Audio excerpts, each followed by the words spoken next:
Blowing in the night, pollution in the sky. Biters mad as hell. Don't fuck with the engineer. Drop the naked with the burner in the drain. Now the whole damn planet running on steam. Iron plate stack, copper wire stay hot. Biters rush fast, but they walk in the shots.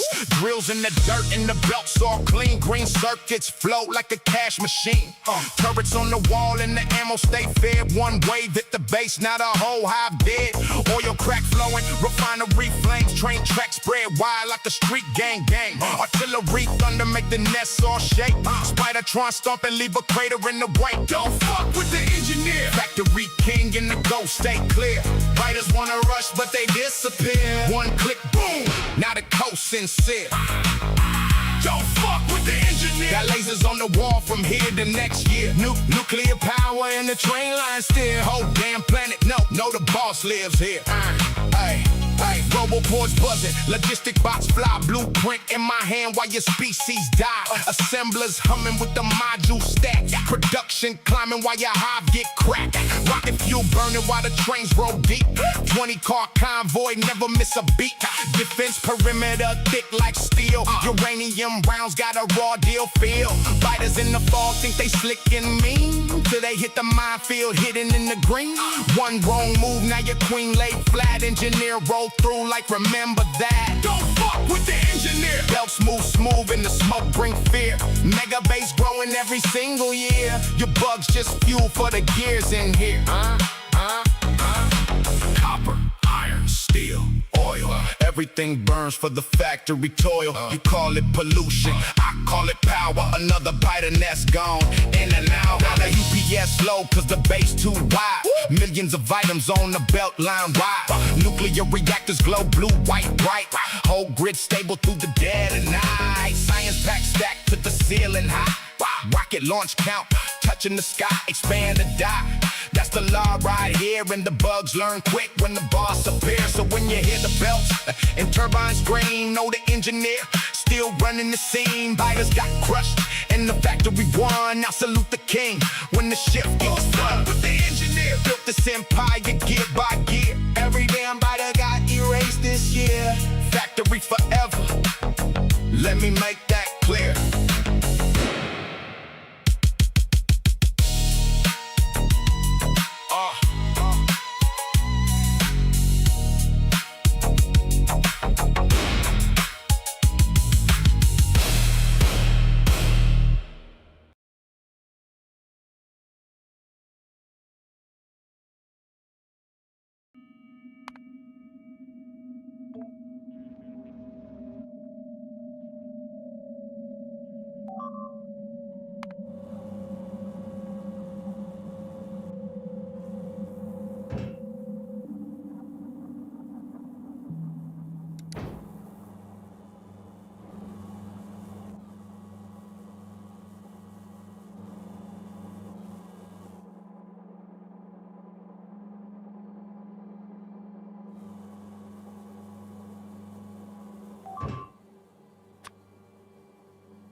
Alrighty.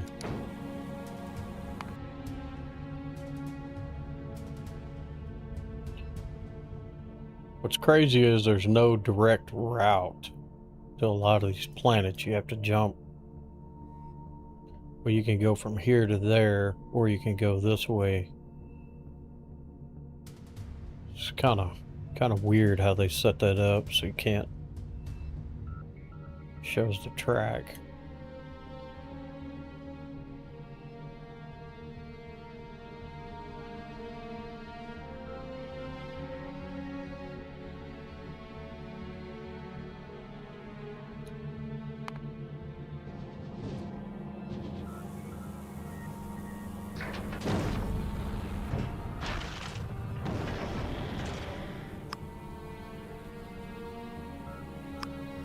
Actually, I'm going to pause that still.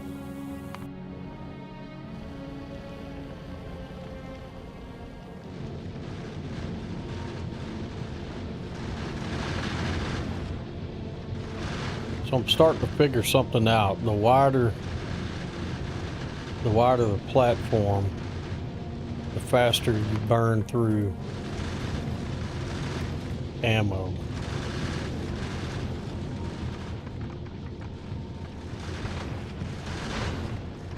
So I have to be able to figure out a way to counter the ammo loss by building a huge stack of it.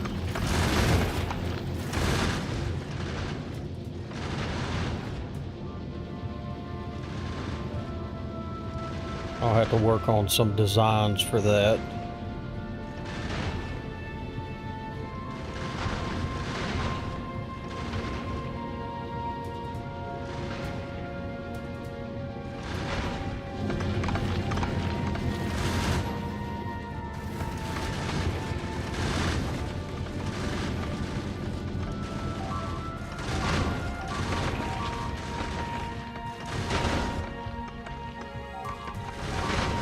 You also go slower, which can be good if you can't handle the asteroids, but bad if you depend on the resources. Yeah, I'm starting to see the imbalance on that. It's got my brain working, trying to figure out a way to figure this out. Of course, I guess you could do 300 seconds. That's 5 minutes. I mean, it gives you 5 minutes sitting here. And you could probably do 5 minutes on those, but by the time it reaches Vulcanus and comes back, you got another 5 minutes there. So you got a 20-minute turnaround. What the hell is going on here?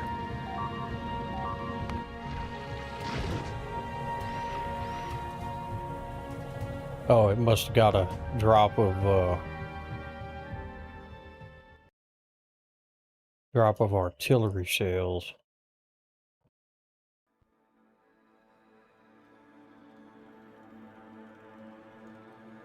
Well, I'll tell you what, this map starting out, it had me really worried in the very beginning because this was the only uranium patch that I found, which was right here. Look how far the others are. Got one there. Got one here. Kind of scared me at first. Boy, that uranium was sitting awful thin there in the very beginning.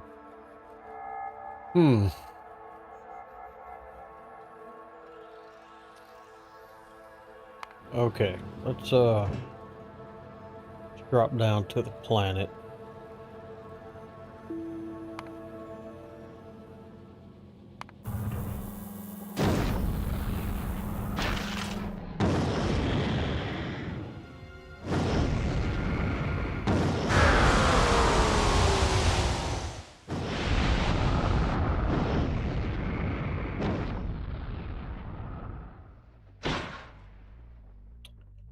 Alright.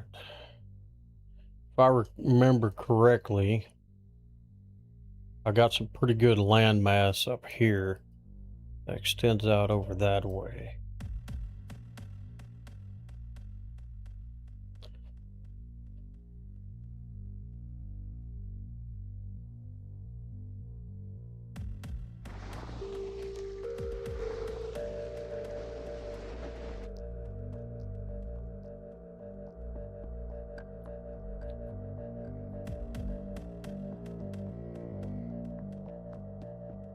Ain't nothing to it but to do it.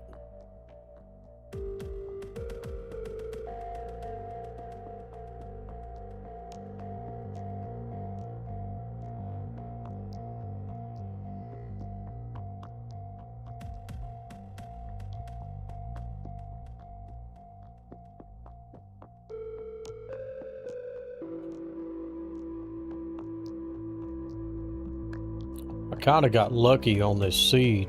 Last time I played, I didn't have this much room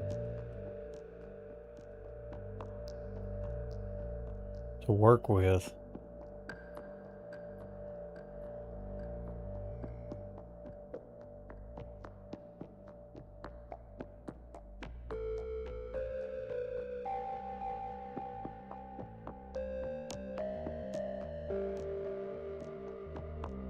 See, this is excellent. This would be an excellent starting area. Put all the power over here in this section.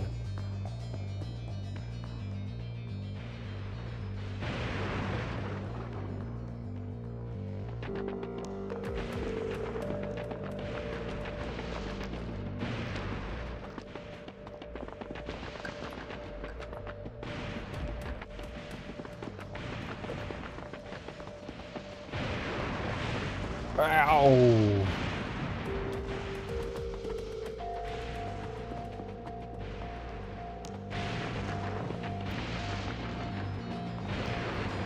So that should give me enough room to get the initial setup going.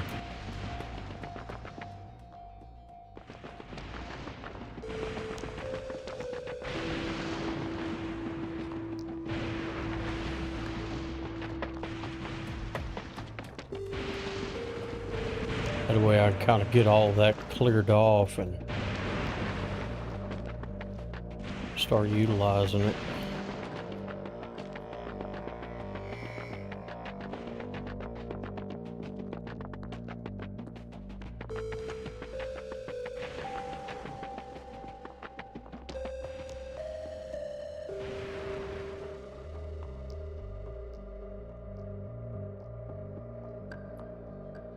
There's a lot there. So yeah, I can weave that. I can weave all that crap and that out together right in here. And I can set up a small scale production here to get things progressed enough to supply everything that I need.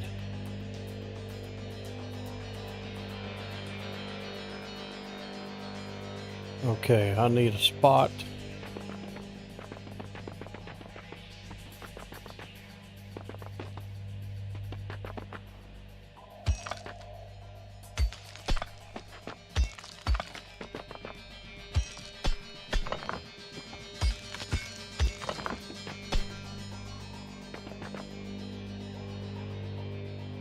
Alright, that's not giving me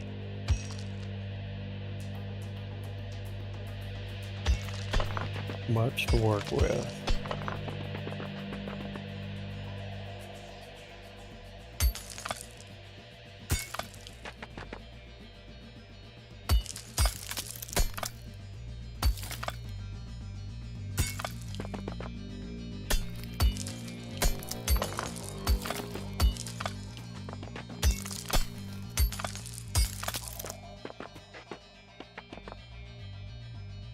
Huge Fulgora run.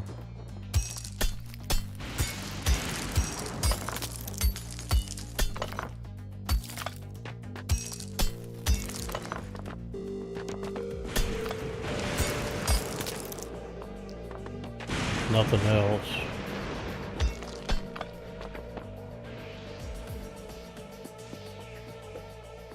All right.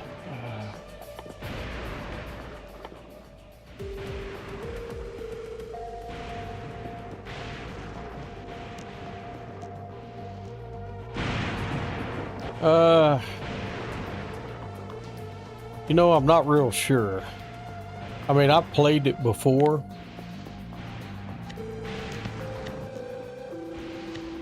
I built some stuff on there, a little bit of power.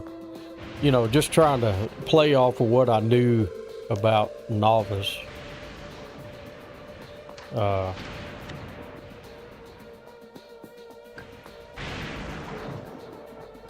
Now see, that's just all lightning arresters that I made there to capture as much as I could, but that may not be functional. That's functional because it stores up a bunch of stuff. So I definitely have some learning that I have to do.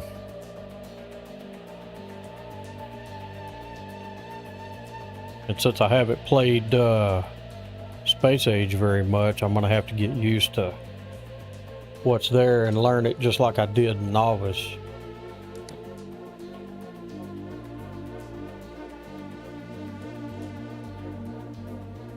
Yeah, I think I remembered that the last time. I think this was overkill.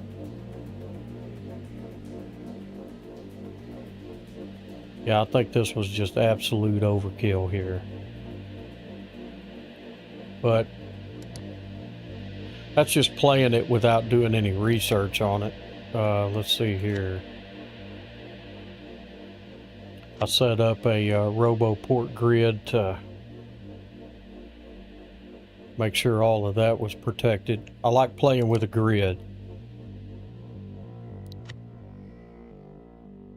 Let's see, I had some stuff here for sorting. Man, it's been a long time since I've played this. That was grabbing all the parts that I needed there. Problem is, over time, you just get overrun with the stuff, and it... Let's see. No, I'm good with backseat gaming. I'm going to play it regardless anyway. Let's see. Yeah, I got to remember, I know I had a whole little network set up. Everything was running pretty good. It was just slow. And I don't know anything about quality yet, and so, well, on that one, yeah. if I remember right, this was designed that it would send it to where I needed it, and if it was full, it would let it continue down on the belt.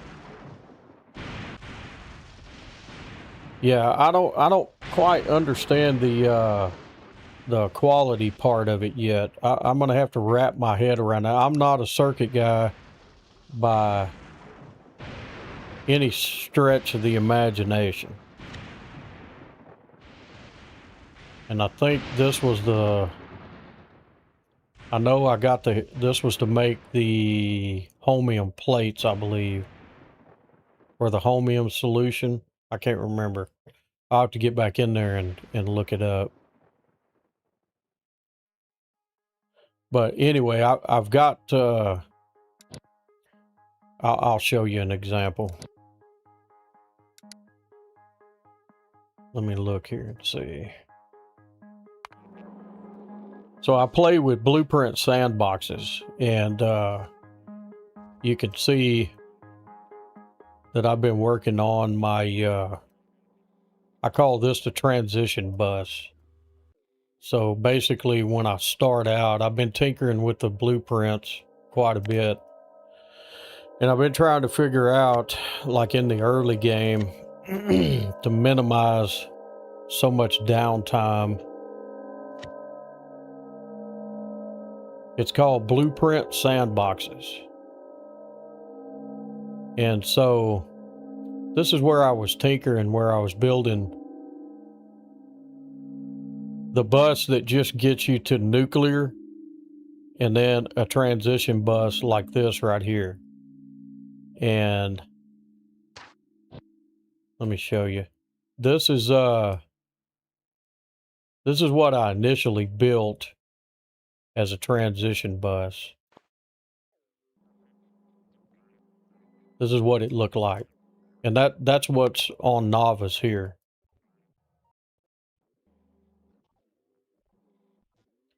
So, of course, I've had to add to it because I got mods going that don't go into the base game. I'm just building the blueprints for the base game.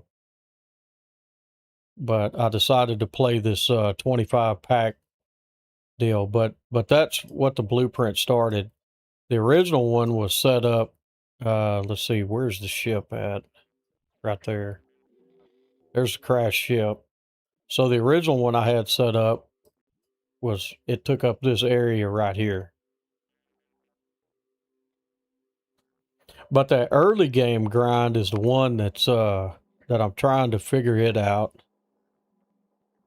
And this little mod is nice because it gives you infinite power. So you can test your blueprints and see how they do. No blueprint is perfect. So what I do is I leave the blueprint that I'm working on in here open. So that way when I find mistakes in the actual game, I can come in here and fix it. Like for instance, no blueprint is perfect.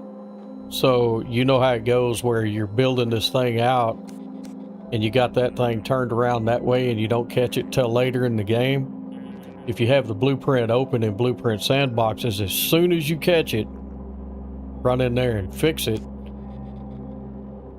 and leave it like that for a week and then resave the blueprint and overwrite the other one. So that way you're catching up on your mistakes. But this is what the original looked like, and you know, you have to play it. You have to play it to really understand it. One of the things I wanted to do was build a character mall.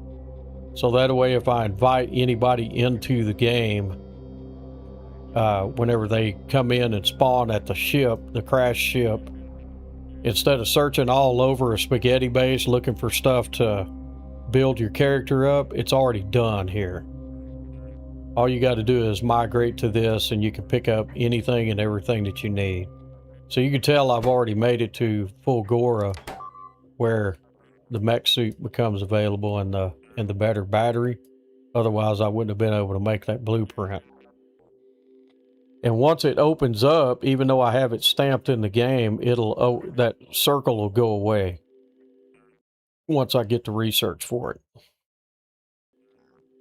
But anything that a player wants can come over here and they can pick up, you know, everything to load up armor, all that stuff. And eventually I'll put vehicles out here once I unlock all of those.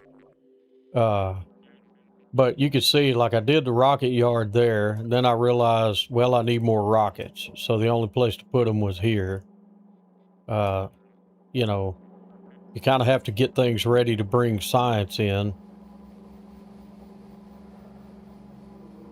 So I got this ready to bring in. Certain things you can't place. One thing you can't place is a lab, and you can't place your cargo landing pad because you can only have one available at a time. So you build it with the cargo landing pad and then save the blueprint, so that way it's a place marker, and then you can build everything else around it. Your science labs, you can't place those in here. There's something hinky with it where you can't put it in the blueprint sandboxes, but it is as big as an assembler. It takes up the same amount of room. So if you place assemblers in there as the labs and then delete them later, then you can go in and just drop the labs in. But I'm finding out my science is lacking, so I need to build it bigger. So I have to-do lists here, and you see all these to-dos that I need to fix on my blueprints. And like I said earlier, I'm not a circuit guy. I'm having to learn these things from the ground up, and I'm getting a little better at them as I go, when I learn more that I can do with them. But the idea is to put the rocket yard close, and then I have filtered storage here. And if you'll notice, you got wood chest, iron chest, steel chest, and the tank. So when you pull up the player inventory or the player deal here, it follows this. And of course that row, same thing, it just follows that. So it's a filtered storage system with all that. And then I have the general storage to grab things like ores if you tear something down, spoilage from the fish, and it goes, you know, it's just all the things that you would need to get rid of. And then I'm going to work on expanding the lab a lot, but the idea was to move it, set up a couple of nuclear reactors here to take up that space, which is good. Takes it up perfectly. Then I can use water fill and put in a reservoir to pull water from. And I built decorative roads to place down, so I got a blueprint for those. Where did they go?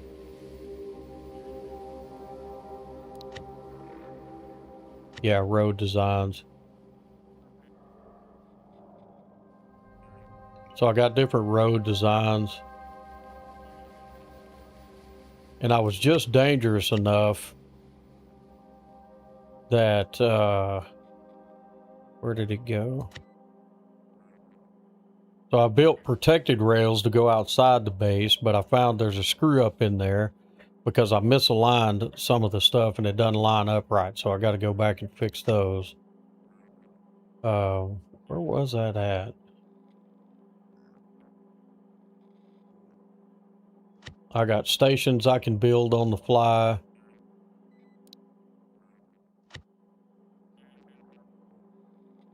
Let's see. I think this might have been under roads.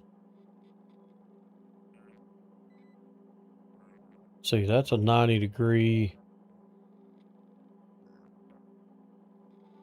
I got one in there that's protected, and I want to say it's in the rail design. Yeah, right there.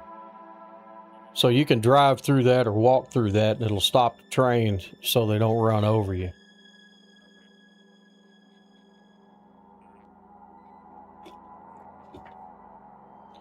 And that took a while to figure that out. That took days of working on that. And when you're done with circuits, it takes forever. Let's see, what else did I do? Oh yeah. So back on the bus. So like for an early game bus, I have something like this right here. It's not supposed to be efficient by any means, but it's just a really small, compact setup to create the iron ore.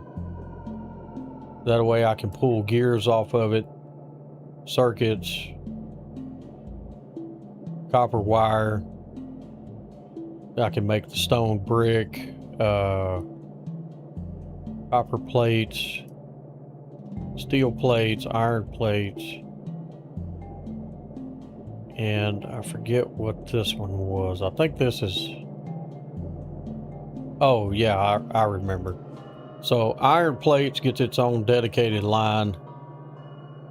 And then I have iron plates that feed over into making steel plates. And what's beautiful about this game is this little number right here.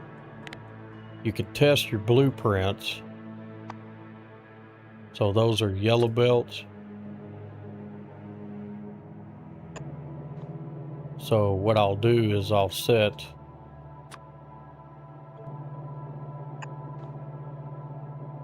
and we'll put yeah, that's right. We'll put coal in it.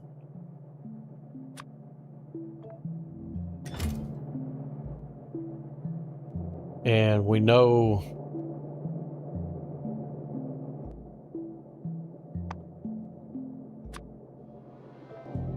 in the game that we're going to have coal coming in, so I put coal there. Let's see, I know that I'm going to need coal there.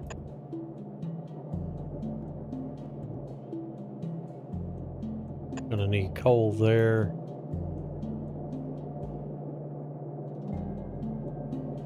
And that line right there gets coal.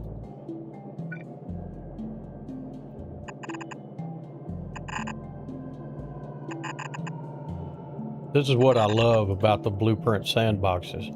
I don't know how many people know about this, but it's handy as a pocket on a shirt when it comes time to doing test runs for stuff like this. And then you can send it down. But I think you get the idea.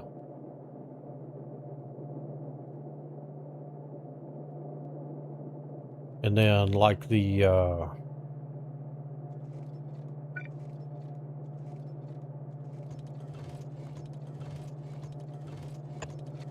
let's see, that one would.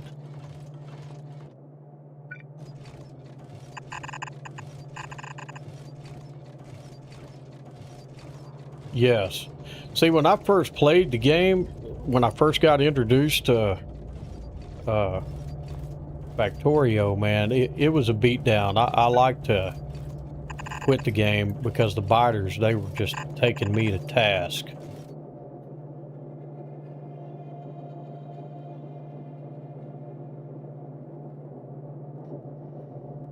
Yeah, that's right.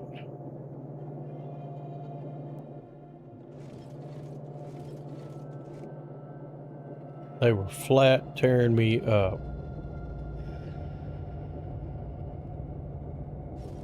Oh, I missed a coal. Or no. Let's see, where did I...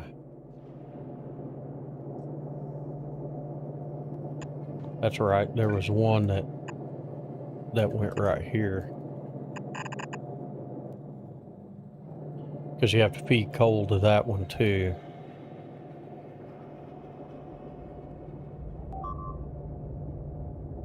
But see, it'll filter and feed all the way down. Like I said, it's not efficient.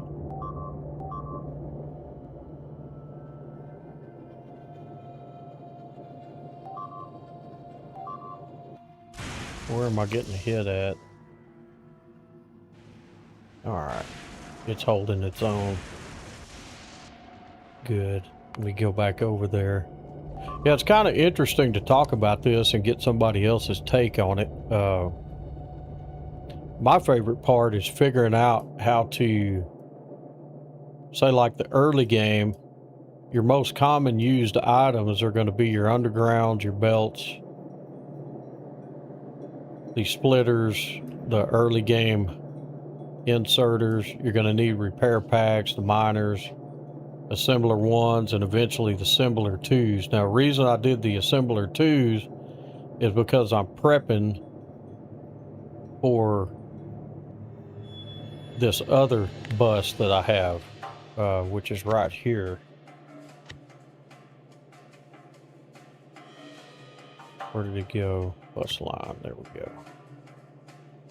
So, see, that's the early grind bus. That was me setting all of these things up. I'm going to try to clean up this spaghetti mess over here some more. But this is the bus that comes directly after this one. I think I got enough room to drop it in there.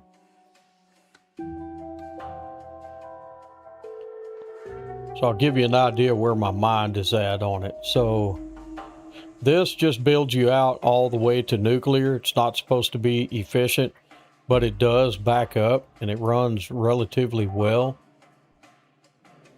I have a brake in it here, and I've already got things set so you can see. Dang it,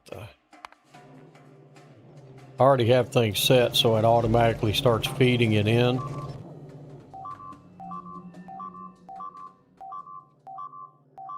Dang.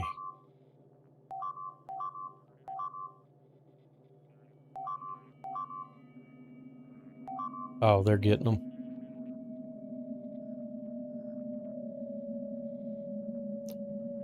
All right, cool. So basically all of this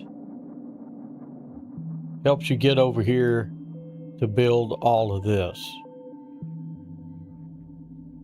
All the way up to this next small bus that I have.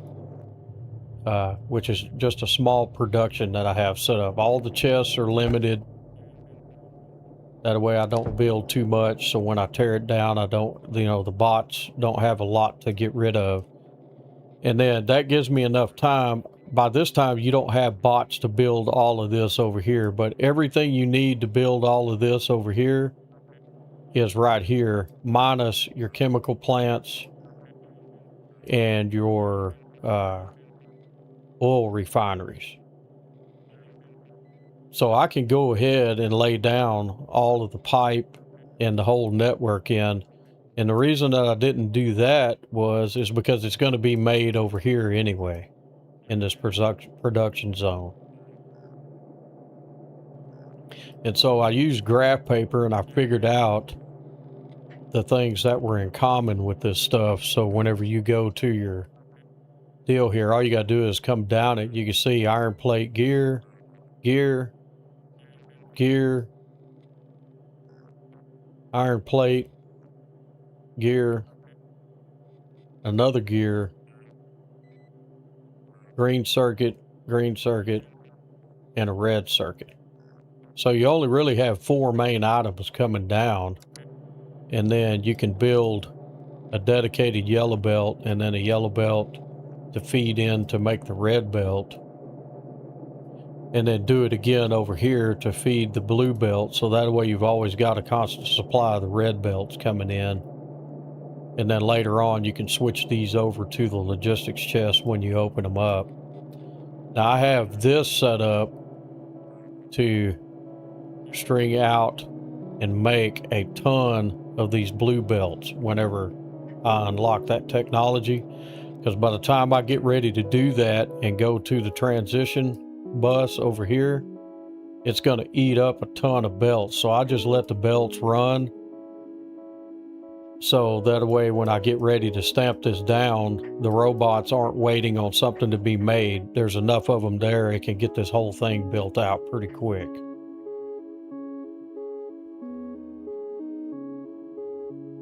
And then, of course, I just grouped all of the stuff together to kind of keep it categorized and together. And then I had to kind of play with a little bit when you get engines and you start making tanks. You're going to have to kind of shuck and jive it a little bit. I even have it to the point where I can make the level 3 assemblers there to be able to build out the transition bus. And then once it's done, then I can go in and tell the bots to destroy all of that, as well as that. And then what it'll do, it'll come over here and it'll filter the storage. It'll put them all in here where they belong. It's nice and clean. And then I figured out, like on these things right here, you can put a circuit on there and tell it don't make any more than 300 for the chest, even though it can obviously hold more than that, but you'll have 300 and it'll stop. Well, it leaves all of this vacant here so that when you tear your base down, it comes and stores all of it in here. So it basically recycles it back into the system. Once these are full, then it'll use the storage over here because it'll need a place to put it. But now once this stuff over here starts using down and there's room to put more in this, it'll start emptying your storage crates out over here, the yellow ones. And then the longer you've gone, and you're watching your crates and everything over time, you'll see that all this stuff over here starts diminishing. Eventually they'll start emptying them up because your yellow belts are getting pulled in and they're getting recycled back into the system in order to make red belts and so forth. So and I still see that's yellow. What I need to do is I need to change that one to I need to change that one over. So that way when that one fills, it'll go ahead and cycle them back in and it'll reuse the yellow belts and get them used up. I like things nice, neat, and clean. I mean, it's not necessary to do that. There's plenty of storage crates you can build, but I like to figure things like that out. I think it's pretty cool doing that, just to see what's capable. And then, of course, the train tracks line up here. And then each one of these, I figured out the circuitry on it where I can order what I need to be brought in by a double-headed train. So the train will come in and it'll leave on the elevated track and go back down on the train grid.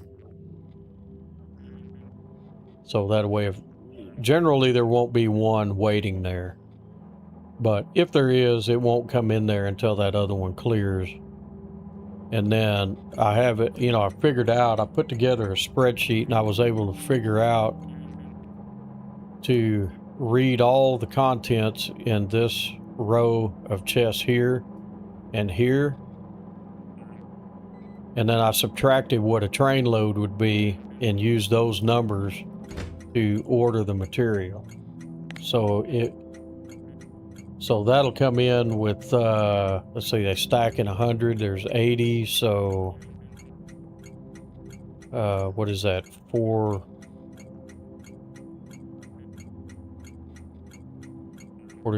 80, that's 8,000. So you add 8,000 more than that.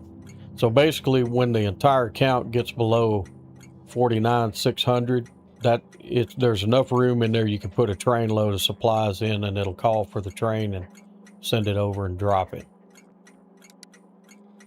And then as a visual marker, I set the sign up to tell me that it's ordered or that it's satisfied. And it'll display it. So when I'm above in the map, I can see I got things on order. Just quick visual. And if it's full, it'll have a green check mark. And then of course that sends your signal to limit the trains at the stop. So it does pretty good. I figured out exactly what needed to come in to make everything. And then here I make things on site, like the engines. I'll make those, and then I have that set up where there's a bottom floor that's empty to recycle engines into it so they'll get used up. And I just reroute it back over here onto the bus line and down where whatever needs the engine can pull it off. And then the cycle starts all over again until it gets all these little more advanced stuff made.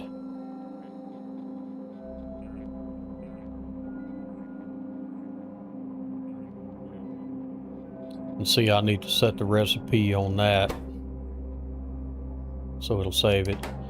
That's the beauty of Blueprint sandboxes. See, that's a mistake that I just now noticed, and I need to fix the recipe on it so when I stamp it down and start placing this stuff down, or the bots build it, the recipe's already set and everything's ready to go, and I don't have to mess with it. It just starts doing its thing. And then like this right here, I added this in so I could supplement water on the space platforms, and I took the storage away for the empty barrels in this type of storage. So that way I could set a limit on what gets made, 200.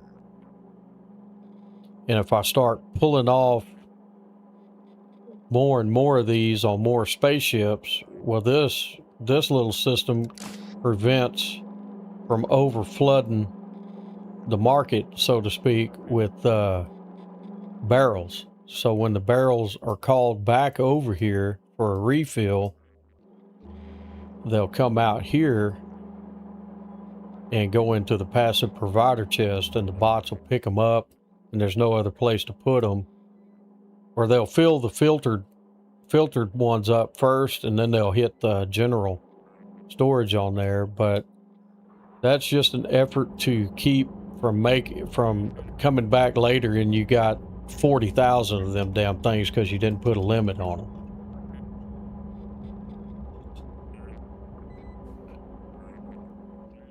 And then let's see, I figured out how to read the bots in the network, and I think I made changes on that. Yeah, I'm gonna make changes on this because this will bottleneck on you when you have just one, because that can get filled with nothing but construction bots, and here you need logistics bots and there's no place to put them.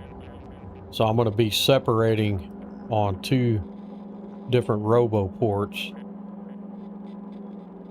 but you can have it read, and I don't want any more than 2,000 bots in the system, so when them idiots are flying over a biter nest and they get taken out, this thing will pick up the count and it'll throw another one in the system and keep the count at 2,000 at all times.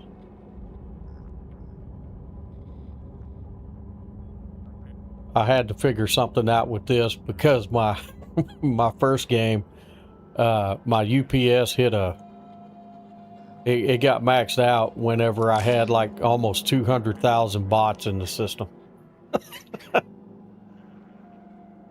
Because I didn't know that I needed to limit them. I just let them keep making and throwing them in the system. But I'll tell you one damn thing, you can build something real quick with nearly 200,000 bots.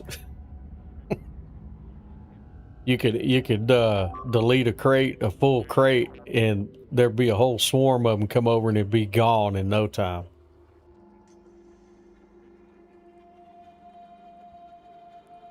But that's how I built it, and that's all with the vanilla stuff in there. And what I did is, since I'm playing the mod, there are some things that are available just for the mod. Well, they're coming in. Where was it? Like these loaders. That's the beauty of this, because there's enough gaps in here. You can pull off what you need and make those little things that you got to have set up for your mods if you need to. So the base game is there. You'll always need those, and then you just fill in what you need there. It's not too difficult. And when my first iteration of this, you can see where I figured out that I didn't need the engines any further than making these pumps right here. So rather than run the belt all the way down and keeping them all level, I just ended them where they needed to end. And that's the reason that these things are here, is to be able to stretch over and pick up what I need. So just cutting down on the amount of resources that are unneeded. I figure it was better to feed that in and use it than it would be to have all that unused sitting on the belt down here that you can't get to.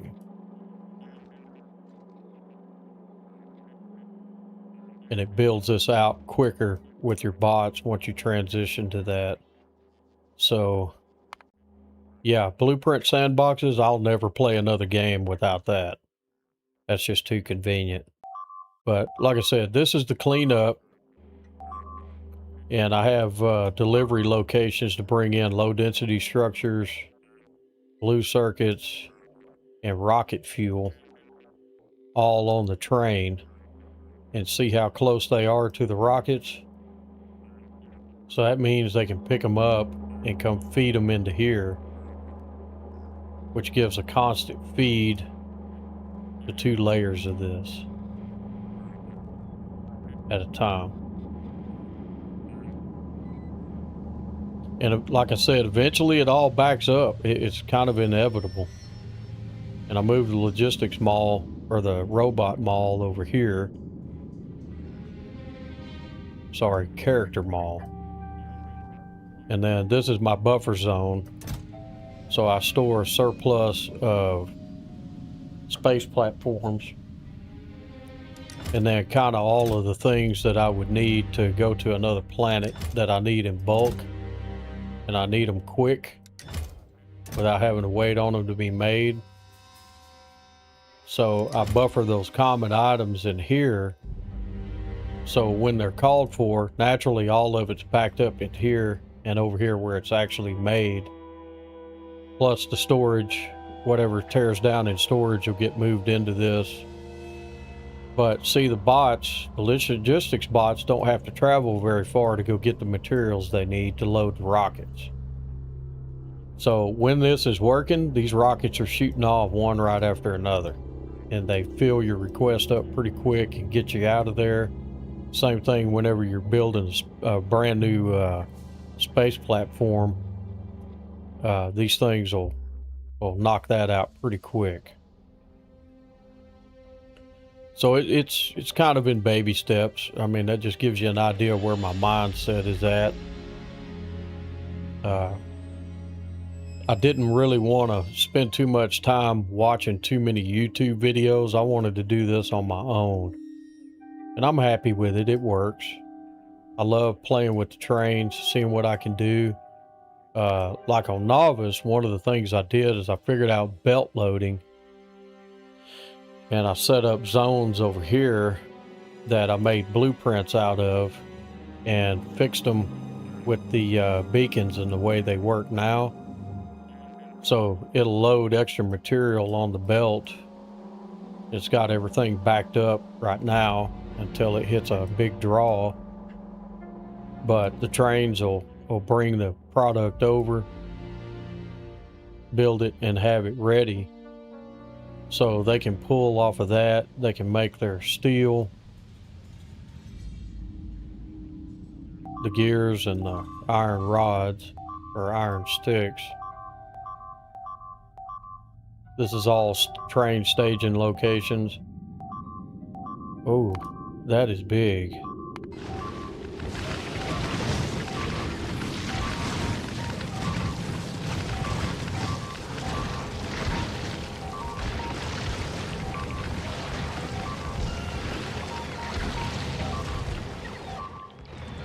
And I had a viewer suggest I make something like this, and I tinkered with this design to put some bots in it to get out beyond the walls, because I was looking for more uranium, and I wouldn't have found that one had I not built one over here. So I put a stack of radars in it, and the biters for the most part leave it alone, but the way it's set up, it'll charge and run it all night, and it can repair itself. And ever so often I'd drive a car out there and load it up with material if it needed it, but I usually put enough in there it would last for a while. So that way the bots at that location in that zone could rebuild itself.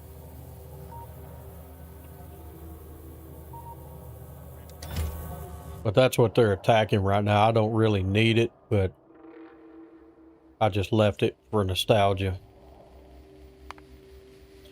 I hope I didn't bore you to death explaining all that.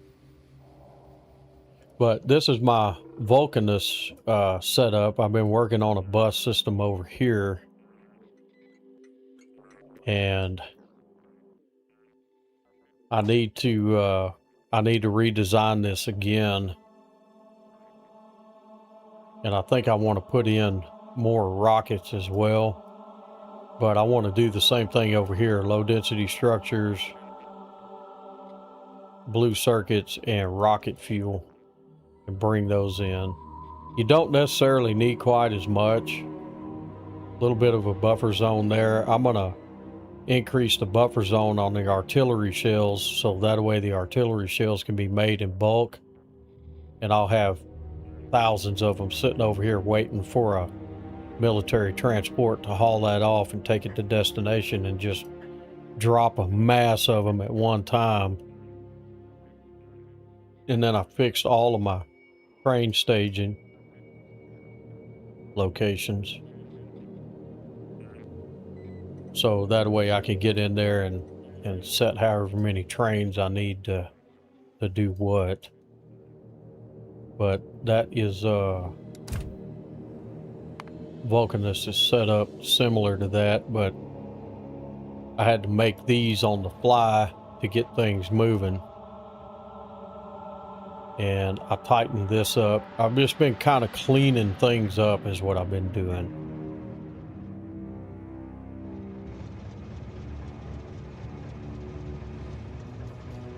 See, I put a big stack of those. Those things are slap full of artillery shells to drop in. But I mean, it works. It's not perfect. And I haven't made my rocket fuel over here yet. It's being transported in, but I need to, I'll do it off stream. I'll set up rocket fuel production, but I don't have much going over here. This is enough to kind of keep things running. But I wish we had foundations earlier, so I could get over here and cover all that crap up and set things up right.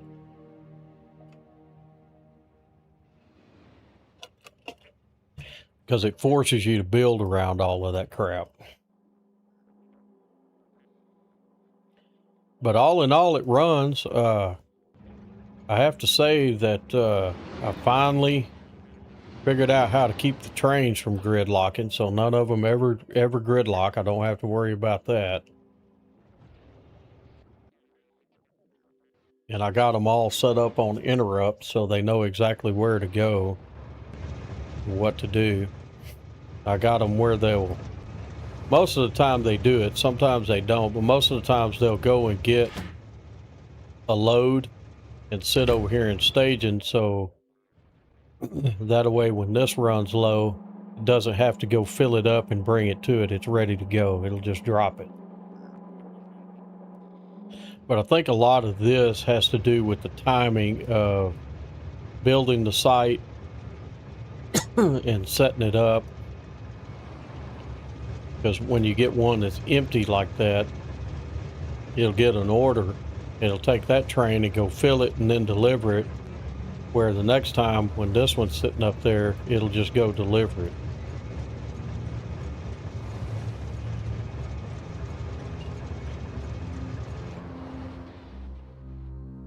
But it's been fun. I mean, it's been a hell of a challenge trying to figure that out. I've drawn everything out on graph paper. I'm old enough that when I went to college, I minored in mechanical drafting, and by the time we were, let's see, I finished that course and then I went into the next drafting series, and lo and behold, they came out with AutoCAD, and so they started teaching us that. But that was 40 years ago, and I don't remember any of that AutoCAD. But I tell you what, I still got my T-square and my angles. I still got all of my drafting supplies. And occasionally I will pull them out and design something.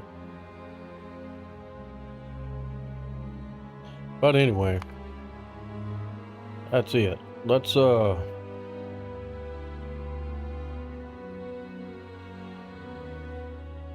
probably a good idea would be to do batteries or accumulators all in here. Kind of keep these zones open so I can feed the material out. Set up a loop.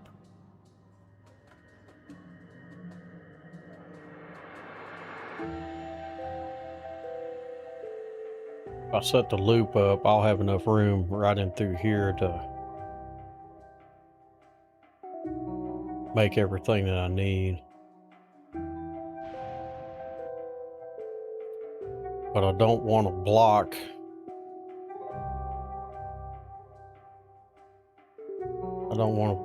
that cargo landing pad, so I think I'll probably set that landing pad right there. Let's go find that place.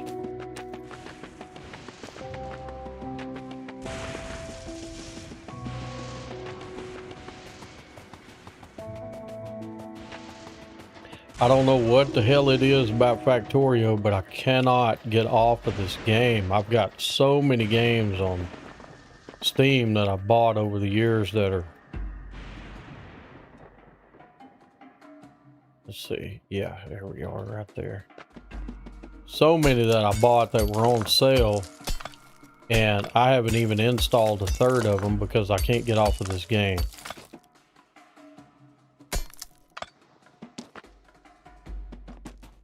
And quite honestly, I found Satisfactory before I found this one.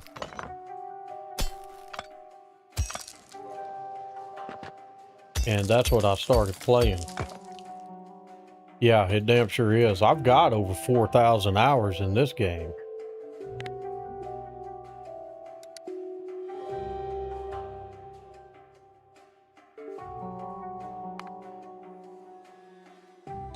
I don't know. I guess I just find it peaceful in the fact that, you know, you don't have to game stream it or anything. And when I'm bored, sometimes I'll sit and play with blueprints, or I've even gone as far as, let me see if I can find it. I've got a spreadsheet I've been working on and I'm constantly changing it. I don't know if you'd be interested in seeing that, but I'll show it to you.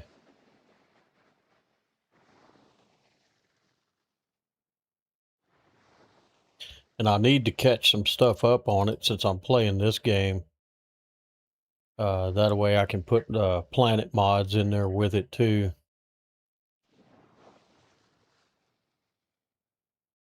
But one of the things that I really enjoy doing, and y'all might think it is dumb, but I like combing places like Reddit and some of the forums like on Steam.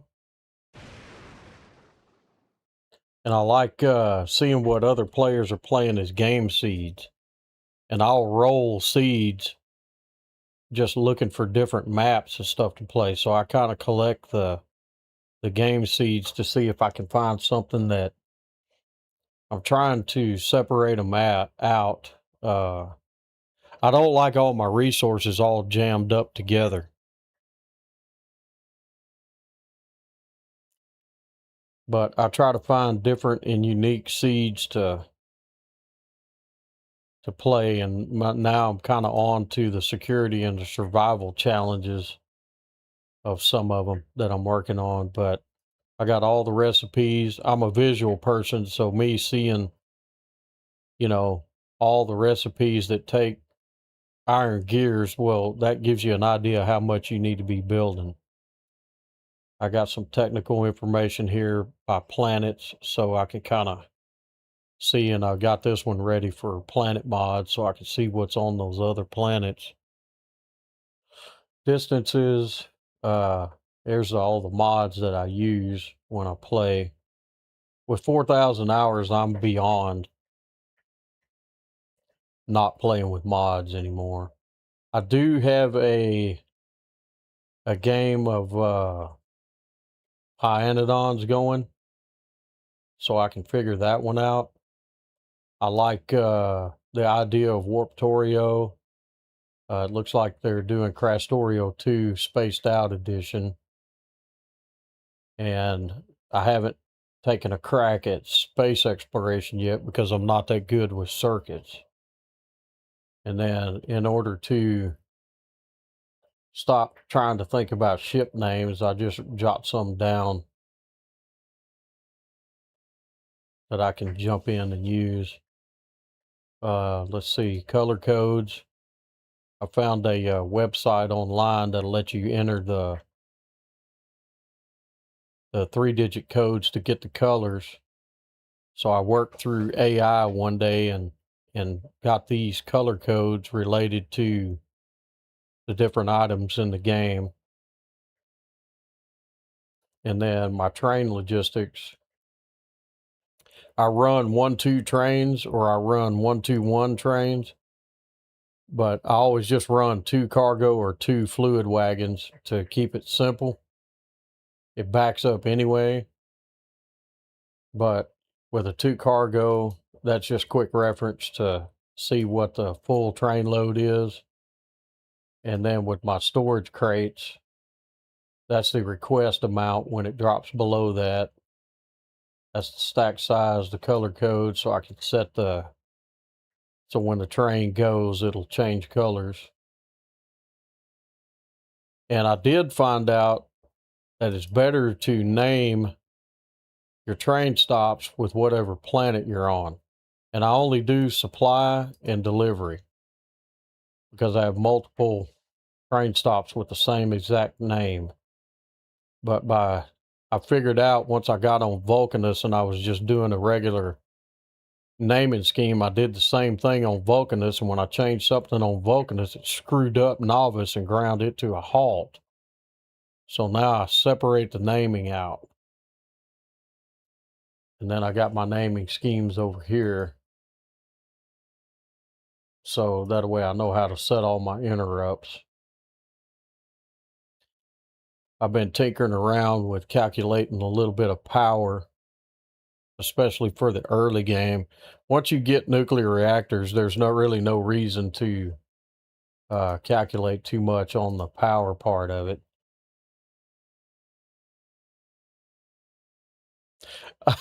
Homer Simpson's drooling spreadsheets. That's funny. Look at all those bots jumping in. Yeah, I kind of like the spreadsheets, man, because you can really organize some stuff. But I mainly did this on the power part in the early game. And one thing I did was I wanted to see what those lamps draw. So to draw 2 megawatts, you got to have 400 lamps laid down. And it don't take long to lay down 400 lamps, I can tell you. But I don't really, the first bases are all designed just to have the least amount of power draw as I could get out of them until I could get to those nuclear reactors. Once I got nuclear, the shit is on now. And I've been tinkering with this one on a planet building. So whenever you go to a location to build a planet, I need to know what's needed on that planet. So I'm trying to figure out what exactly it is that I need to take with me and keep it to a minimum. So that way I can return and drop everything back and filter it back in the system. And then I want to know what I need to bring over intermediate wise to build stuff until I can get things going. And then after establishment, then I no longer need those. And then what items are going to be exported off of that planet. So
Sorry about that, guys. I had to deal with some stuff here. Game is so new. I wish I had some.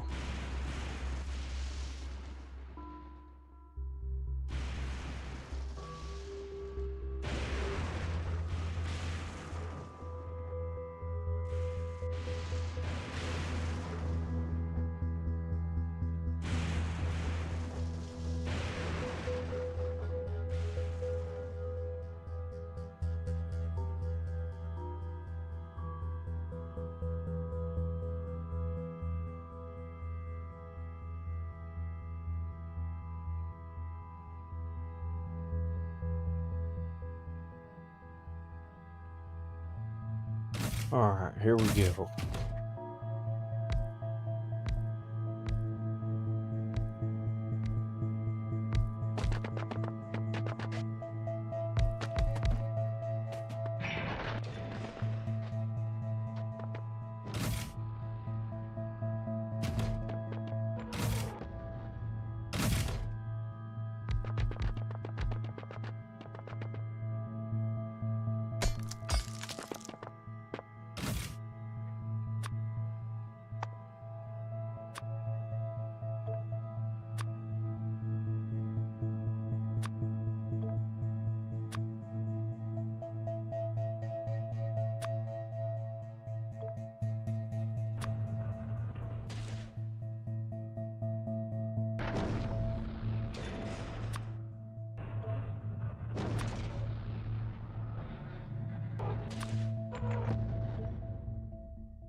You know what? I don't know if did I grab inserters?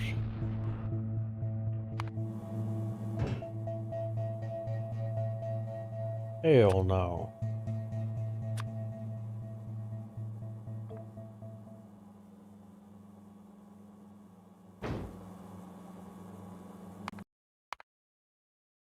Not good.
Let's see.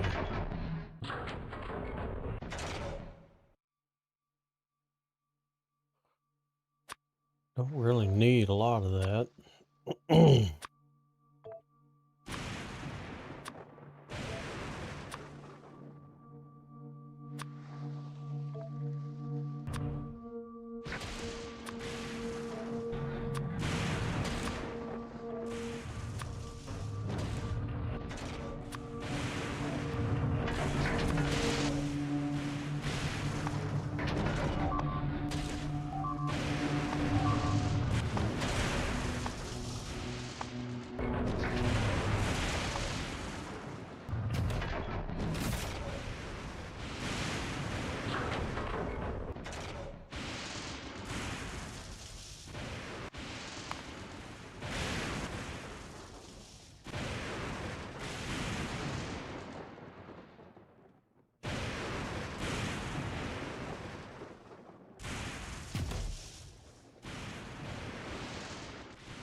Okay, let's see. Let me let you make it run.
All right,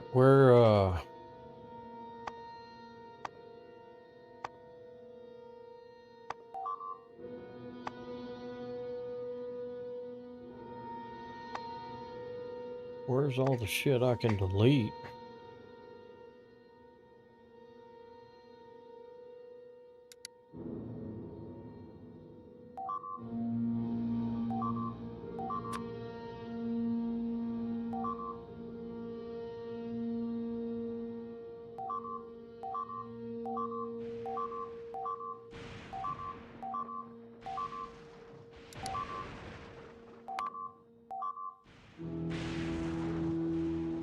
Them little bastards over there are tearing me up.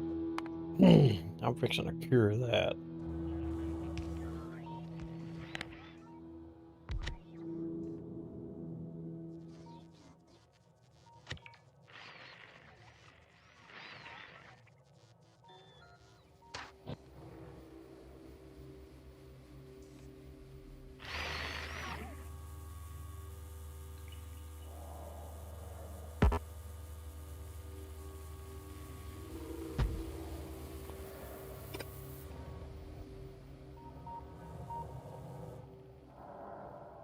Let's see, that thing's probably hammering them right there, and that's where they're coming from.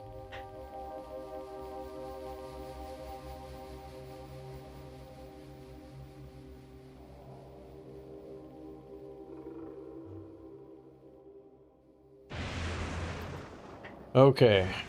It's been so deadgum long since I played on Fulgora. I've got to figure all this out again.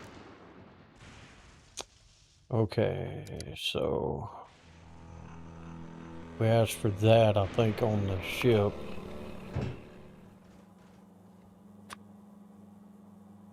Yeah.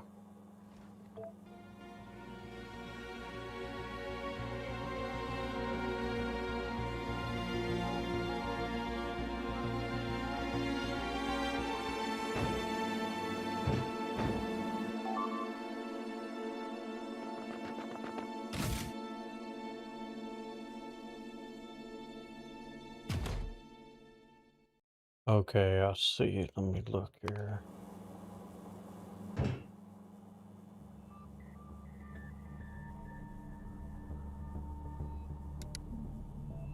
Go ahead and make the run. You can come back.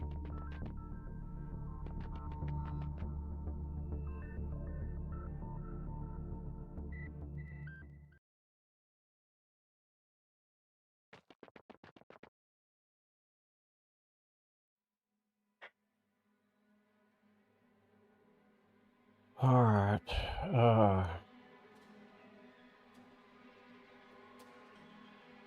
I need to make those lightning rods.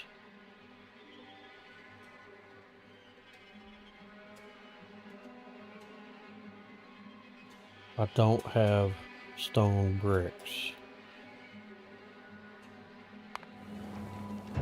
I got plenty of those.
Let's see, I don't want to take those away.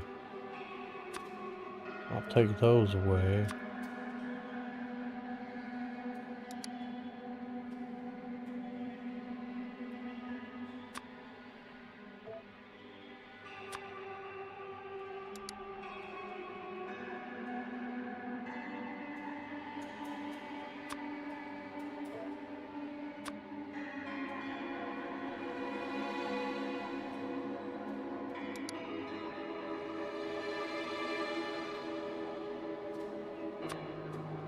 Colossal.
Well, that ain't gonna work.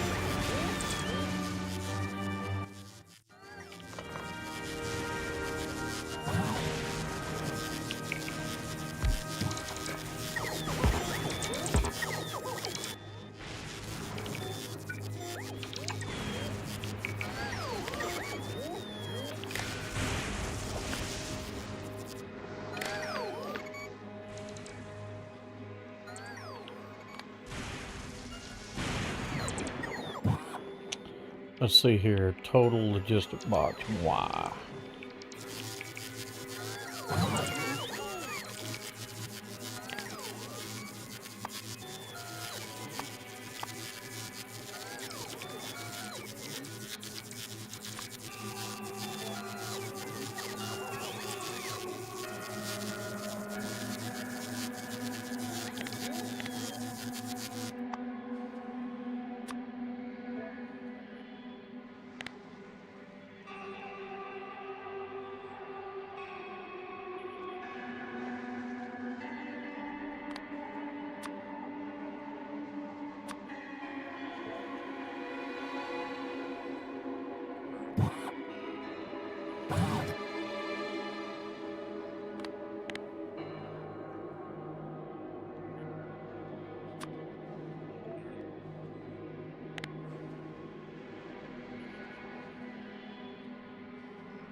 There we go.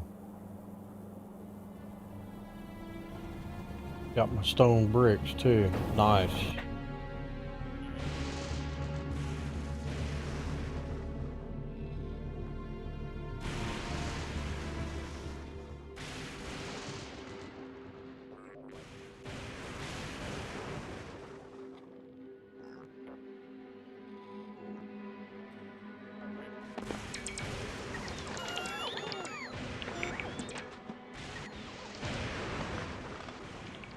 Look at all that scrap.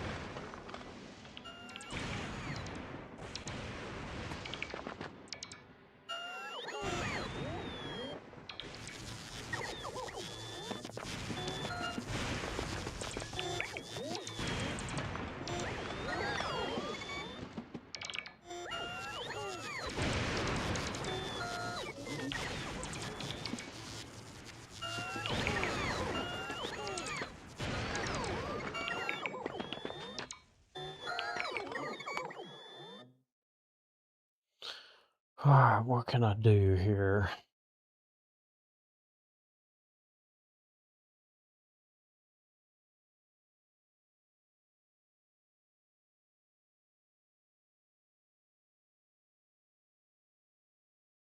Some of these planets, I don't know anything about them. Or, well, hell, all of them for that matter. I've never played with those planet mods on there. The space map is huge.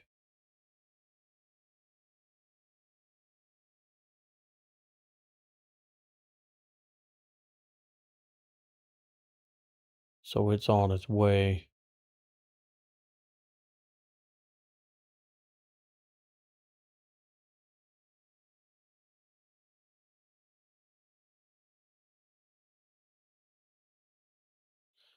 We're going to find out.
Nice.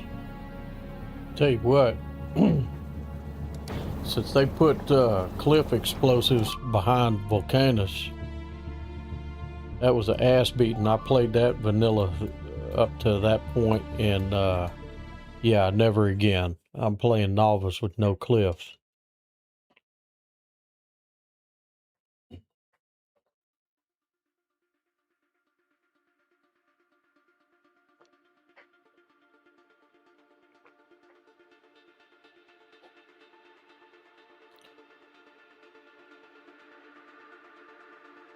Alright, I gotta have those supplies.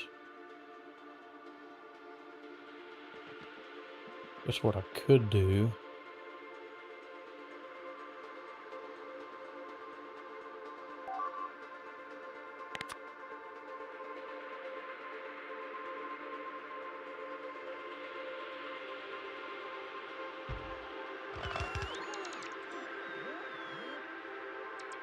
Whoop.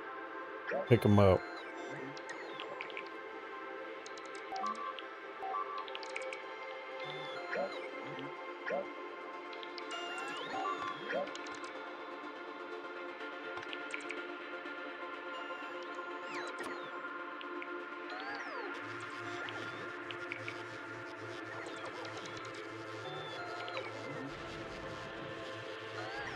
I guess I better wait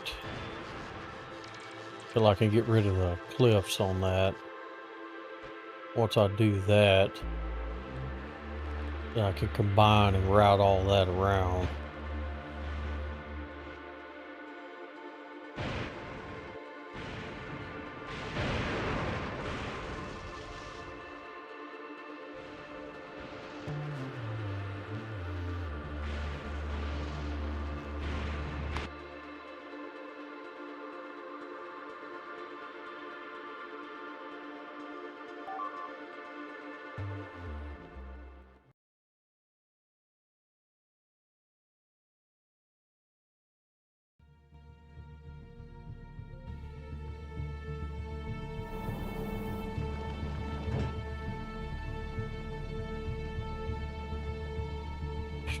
The only thing that should offload would be the empties.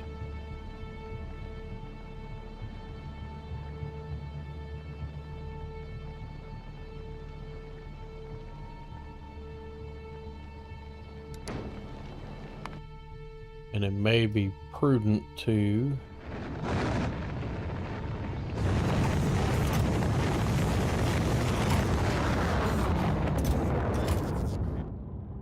let's see.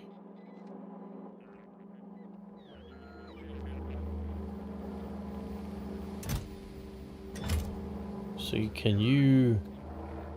I don't know if you can set a filter on those. No. So whatever comes in, it just comes in.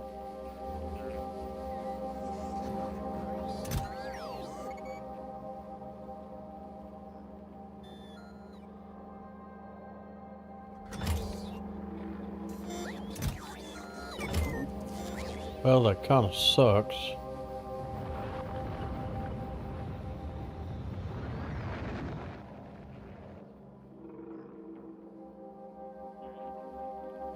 Because I need those gone.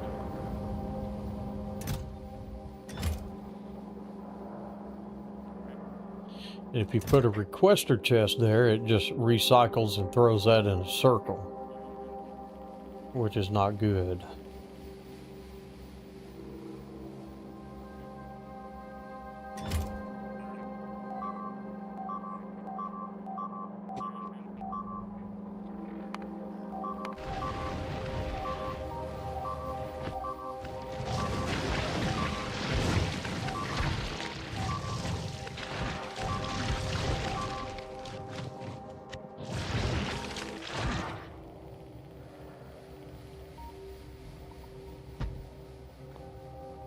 I'll stop that shit.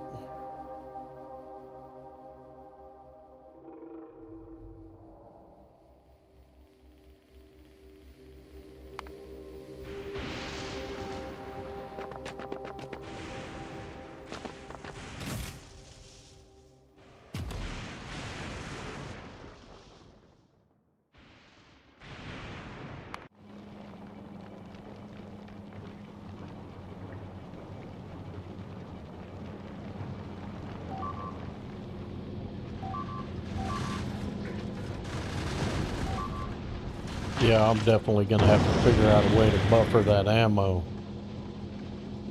and increase the output.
Pause it there for a minute.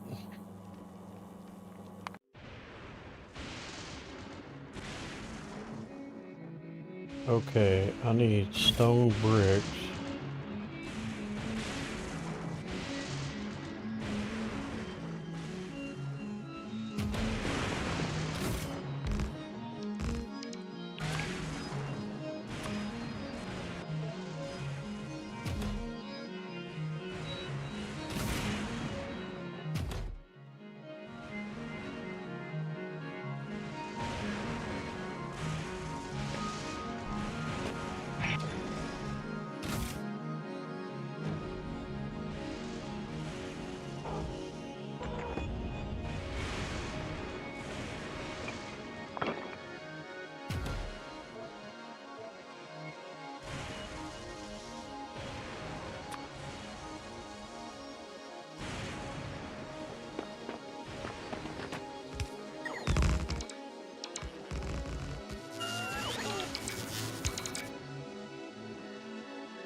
Well,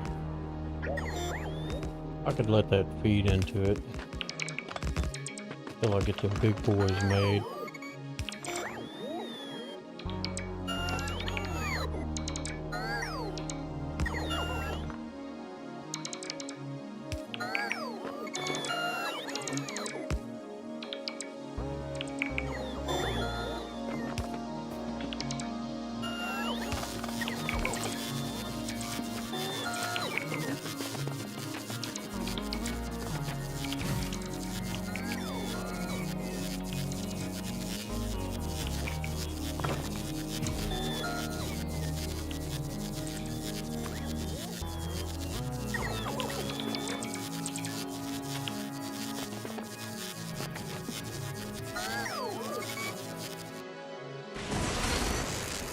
There we go.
That is called mining patch planner.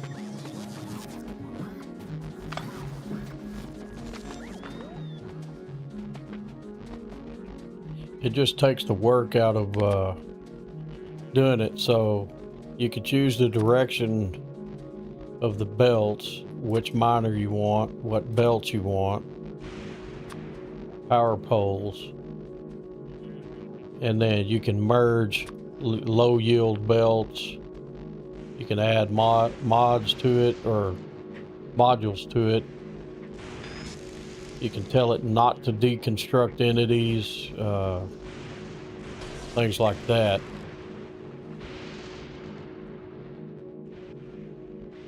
And you select.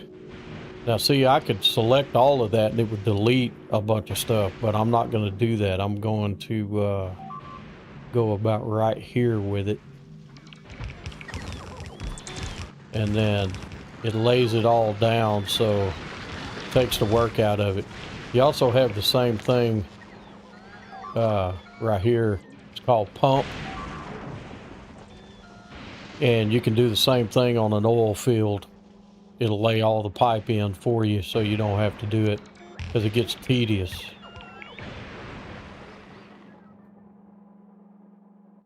Let's see, like right up here, what I can do is I want it all to go that way, same thing. And I can just get them all.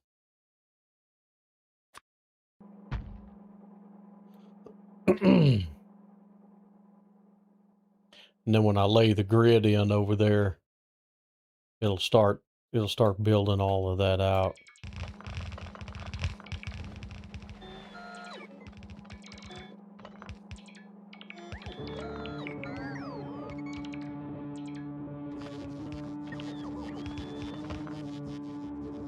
So see, like right here, I'm gonna have to modify some of it.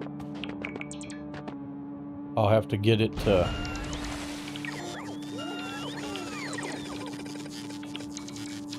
not do it that way.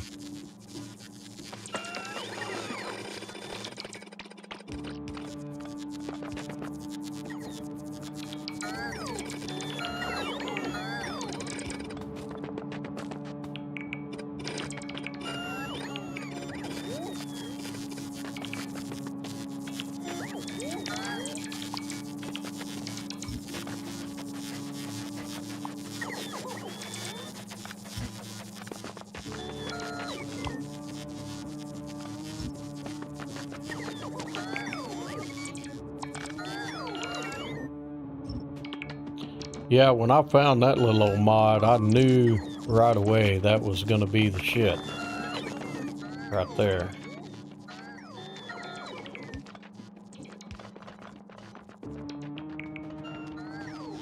So now what I'll do,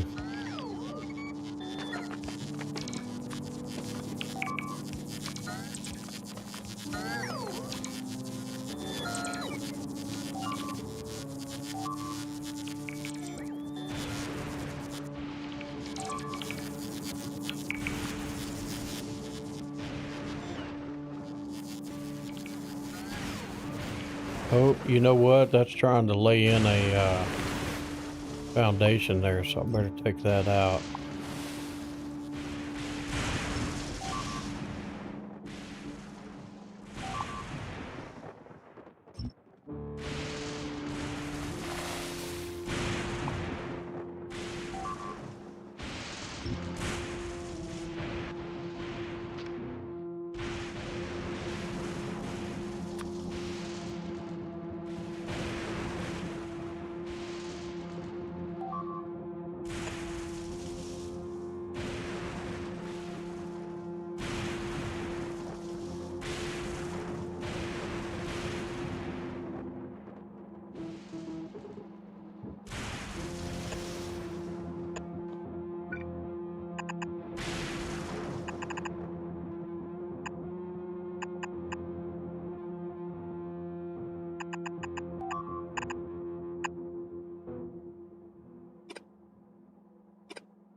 I guess I should be checking to make sure that that is not overlaying on my RoboPort grid.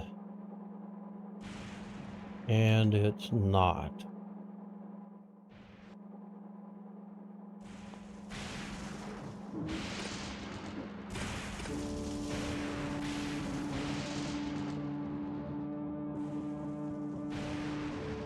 Let's see here.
Visual cool guy.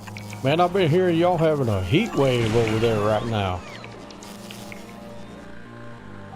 You're getting a taste of what we get all the time over here in Texas.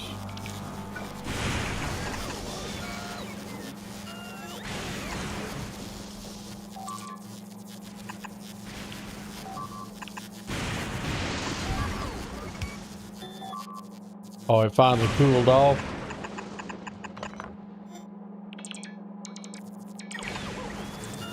Well, that's good that it cooled off, because it does get hot.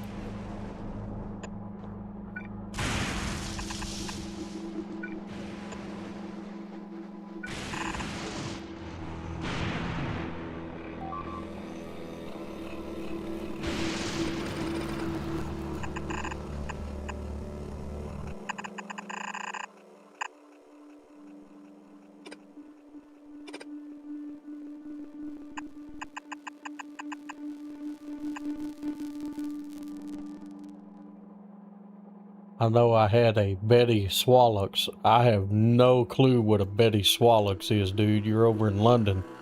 And I'm sure it's probably funny, but I don't know what it is. Knowing you, it's funny.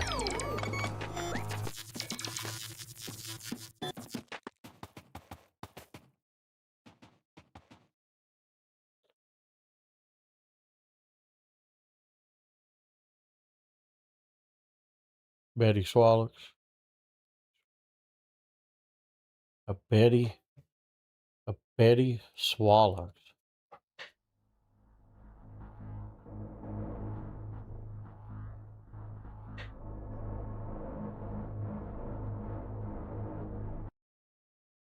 Hang on, I'm looking it up now. Oh. Away, let's see, what is it? Green's Dictionary of Slang. Itching, uncomfortable testicles, lit, sweaty bollocks. Man, you ain't got no sense, dude.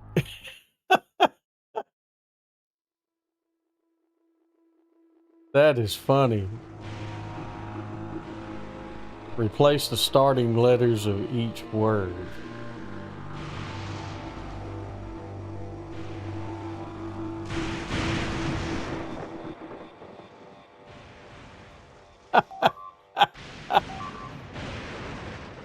I kept forgetting there is an Urban Dictionary online. Dude, I love that Urban Dictionary. That thing is fantastic, and it's also funny.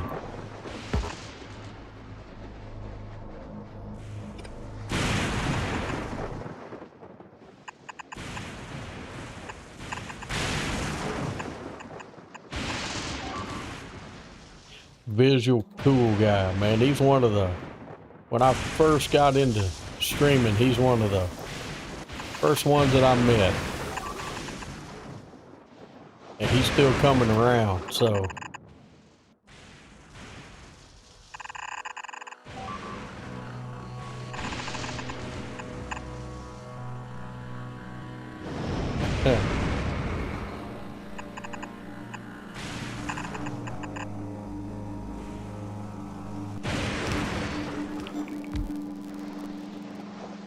What is that?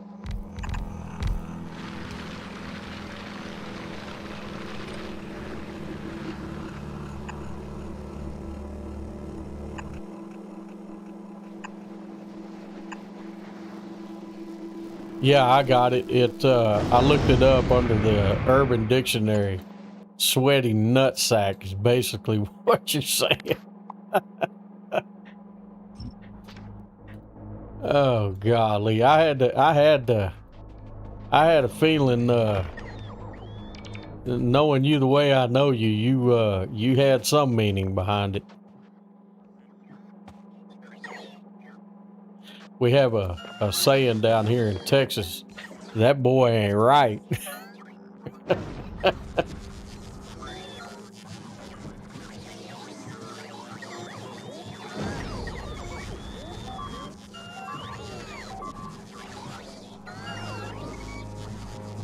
Yeah, I bet you were sweating. I don't think y'all have air conditioner over there like we do. I think y'all's temperature is usually pretty, let's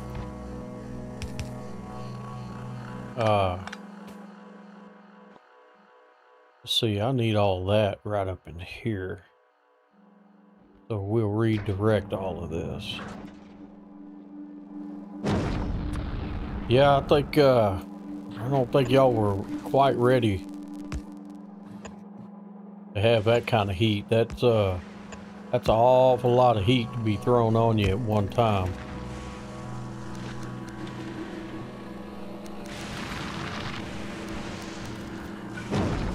See, we get that heat all the time here. I say all the time, throughout the summer.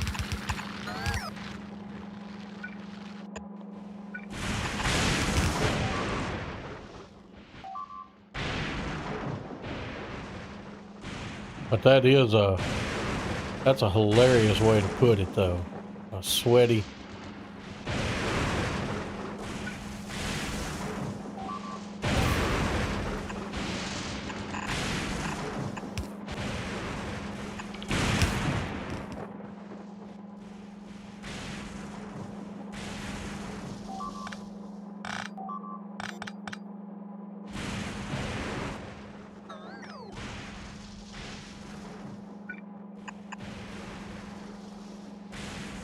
I'm hoping when we move, I'm going to save up to get air conditioner in the house. I don't know how it is over there, my man, but I can tell you this much over here. Nowadays, it is extremely expensive.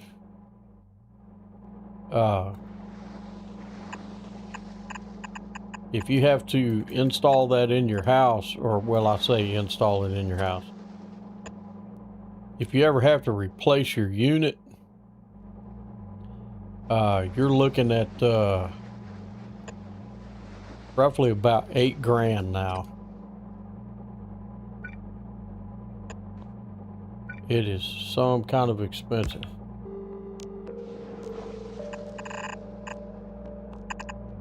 So hopefully it won't be too bad on you over there. I don't know. I don't think there's so many people that have it. Since they don't sell it as often, they may make it where it's reasonably cheap.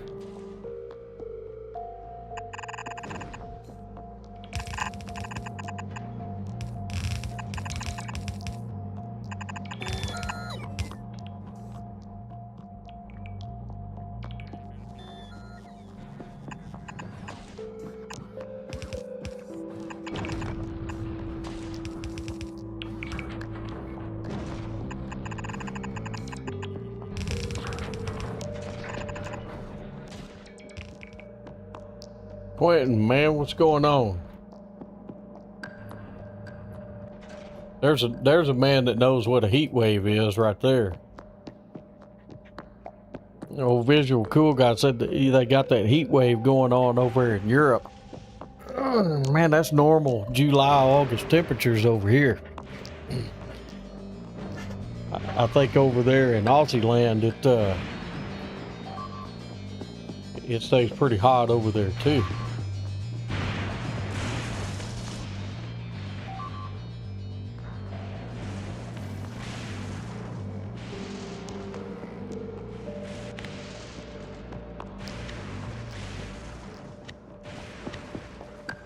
Taking a nap. Higher than normal temps in Aussie too, yeah. Oh, it's like 34 Celsius here. I stay inside. Not normal for Canada. Well, yeah. Oh, that's right, Quentin. I forgot you were up in Canada. Why in the world I thought you were over there in Australia? I don't know. I think that's Rocket Wolf that's over there.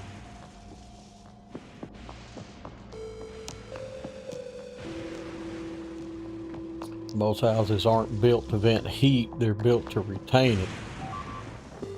The heat is bad over here, you wouldn't cope here. Oh, I don't know, I'd be alright. I do a lot of hiking and backpacking. I think I'd make it.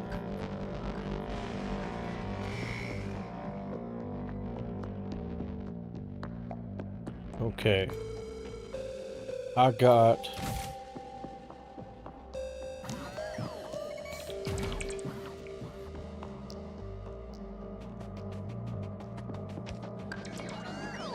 Let me pull this number right here. So, what do I need to make those? Steel plates, copper cable. Well, I got plenty of those.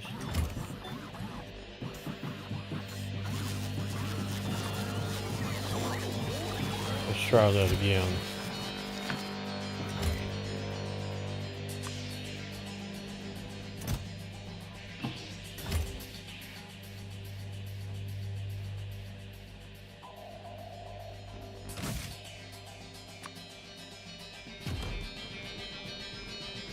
Yes, I am enjoying that retirement. I've been there. It was up to 50 degrees Celsius at one point when I was there. Yeah, it stays pretty arid and hot over there.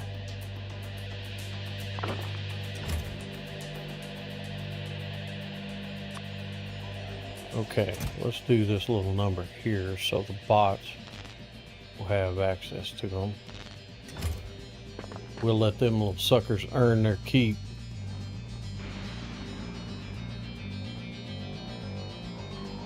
Okay, time for some more power.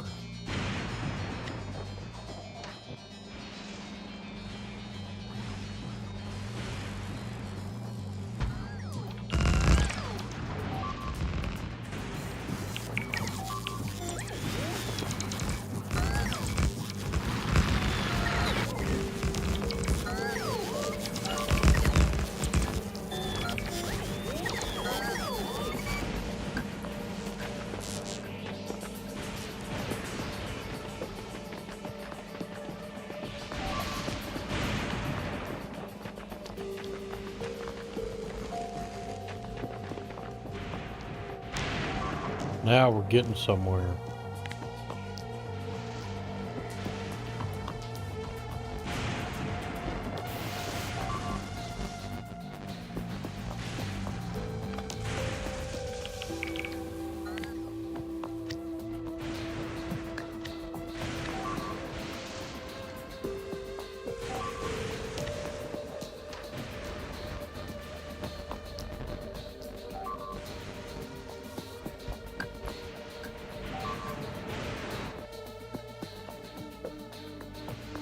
Alright, well, there's some more toys down there. We're going to get rid of that. We're going to stamp that again.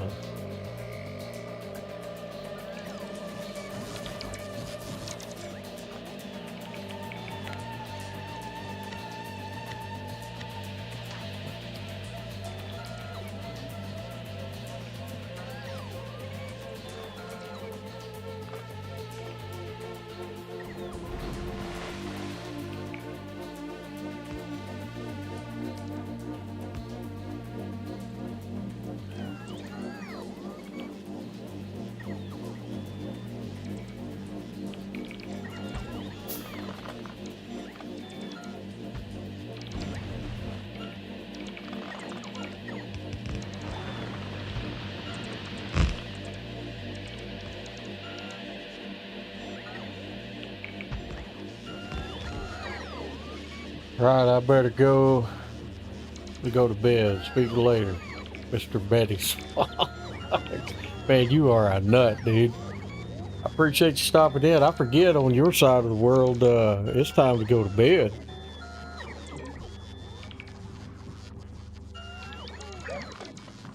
Probably need to leave that little side open.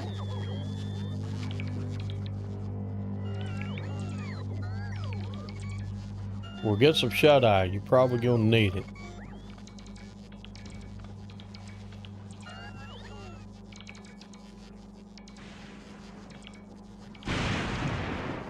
$3:15.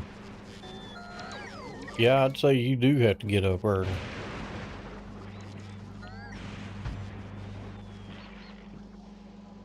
Going to bed very early. It's only 21:40 hours. 9:40.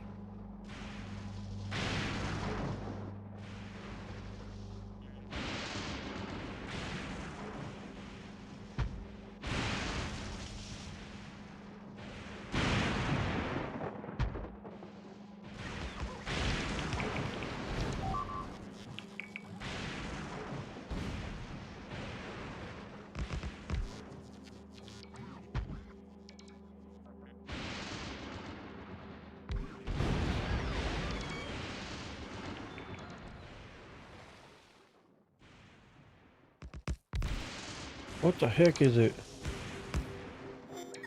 It blew something up. That's alright. I got replacements for it. Wow. A biter death count. That's a new one on me. Yeah, I made that mod.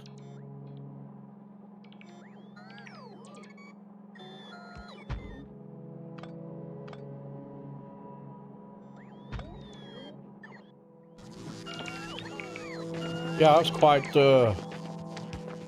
proud of myself for doing that.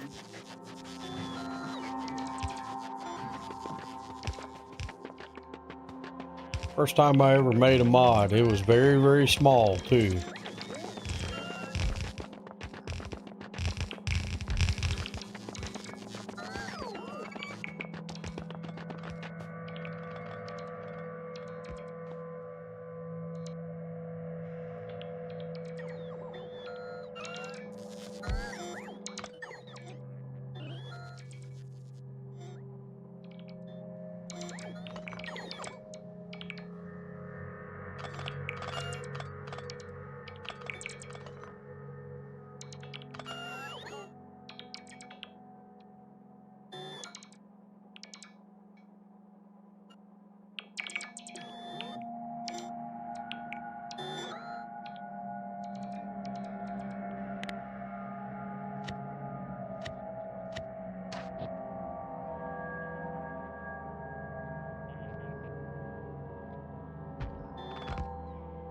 I've been trying to teach myself a little bit of that coding, and it hasn't been going very well.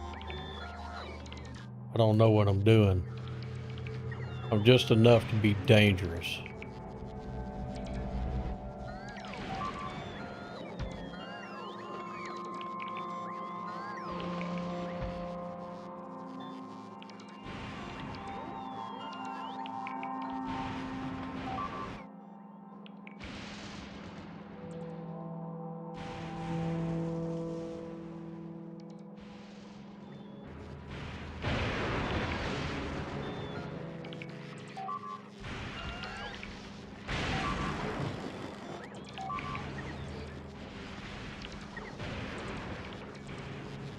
I have a programmer background, but I don't know how to dig into a game and figure out what to manipulate.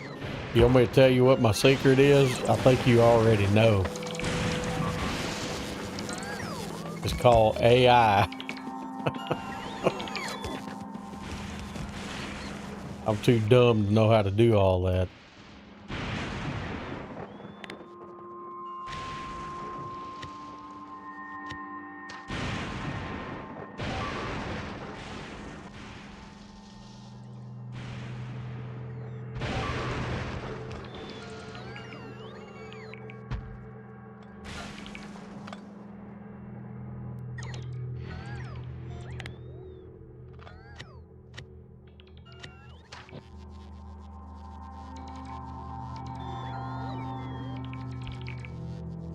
Do is read existing mods and then edit them to do what I want. I got you.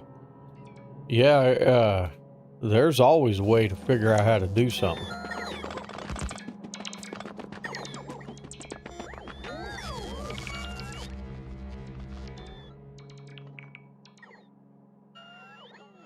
Latest defines. Well,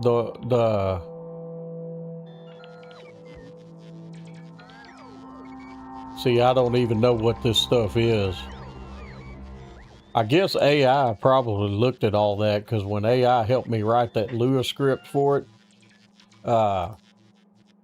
it had to go and figure out where it stored the total counts of enemy deaths in the game, because I already had the game started, and it originally wrote it to start from the very beginning of number 1 instead of what I wanted the mod to do. Was if I started a new game, it would start at 0 and then do a +1, and it sends it to a text file where OBS can display the number on the text file. And then what I wanted it to do was, if you started a new game, it started from 0, and if you were already in a game and installed it, then it would pick up the death counts all the way. Turned 59 last month. Figuring shit out makes me tired. Ain't you? Man, you're telling the truth, dude. I'm 55, so yeah, it does make your brain hurt after a while. I had my 82-year-old buddy that fishes with me. He was over here today, and he asked me about AI, so I showed it to him. And 41, and yeah, I hear you. When we were going through AI and all that stuff, I just had AI kind of explain him. I told AI what he was like, and it just come up with its own deal to write about him. And one of the things I told AI was, I'm like, this man absolutely hates these new cell phones. And he got cracked up because AI said that it sounds like he would get along better with a flip phone that had a rotary dial in the middle of it, so he could figure out how to make it work. And both of us got a good laugh out of that. All right, I want to say that power network is probably holding in there a little bit better now. Yeah, it's not doing too bad. But my God, the accumulators. Oh, I can't stand these new cell phones either, especially the 40-pound battery pack. But yeah, and everything's a touch screen and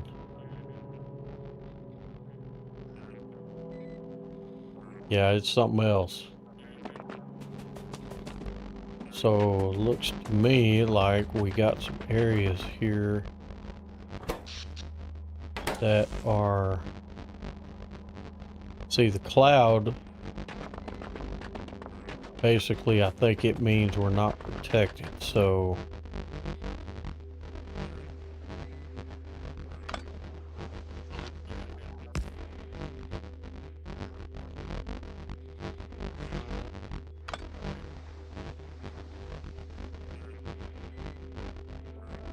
that was a joke. My dad had a cell phone with a 40-pound battery pack when I was a teenager. You know, it's funny you say that. The very first phone that I started out with was a unit and bag phone.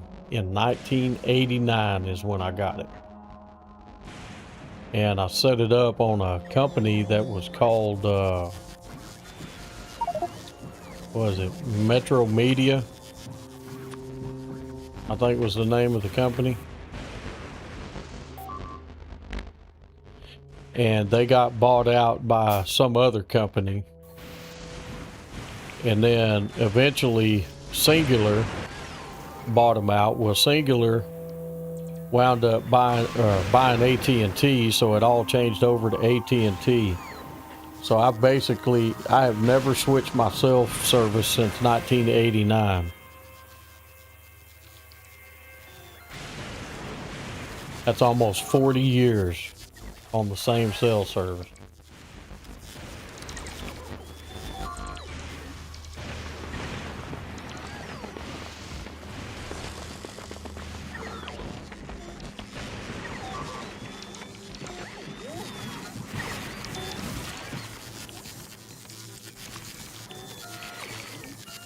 I ain't had any issues. Everybody I know that switches over to T-Mobile regrets it.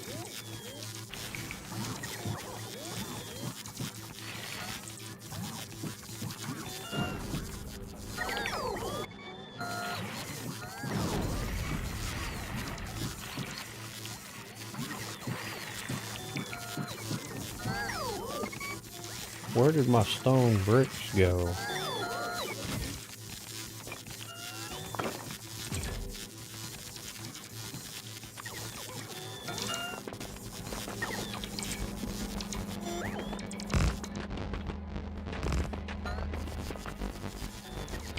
I don't even have a pager, let alone a phone anymore. Haven't in years. I have a tablet, but it's on Wi-Fi, no cell capability at all. Yeah, I wound up getting me a Microsoft Surface tablet.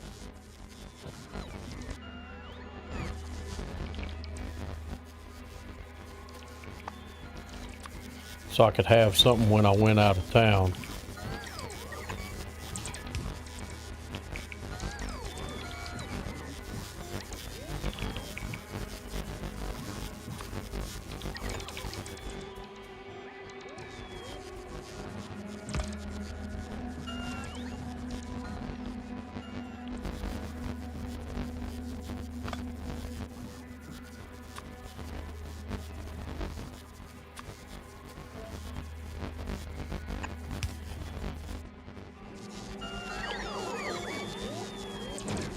Okay, we got no power over here.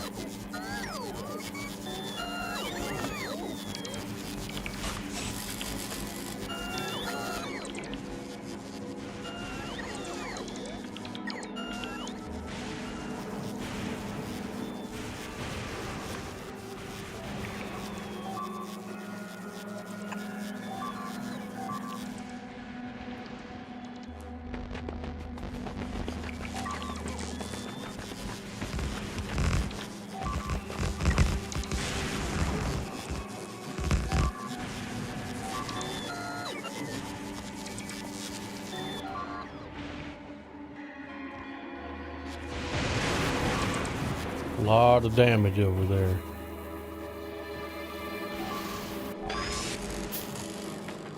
Alright, we got to concentrate on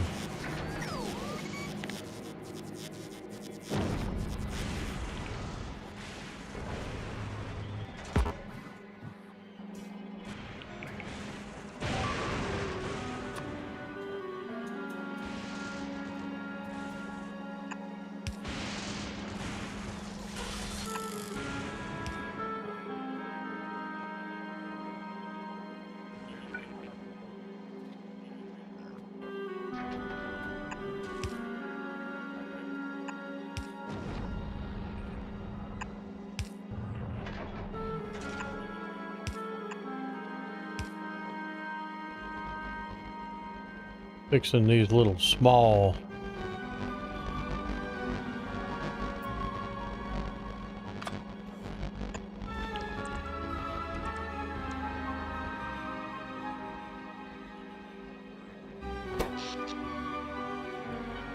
damn 8 gigajoules.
Alright, those were helpful.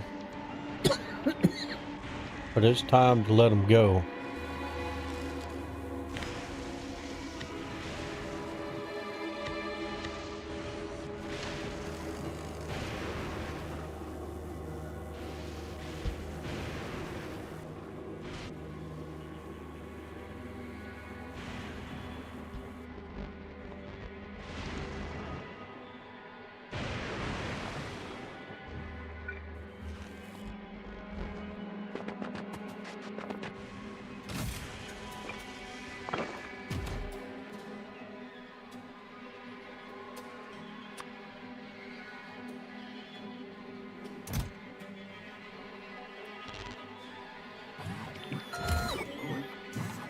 Let the bots take them.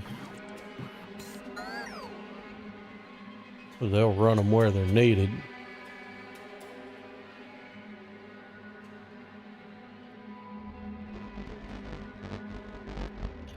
I would venture to say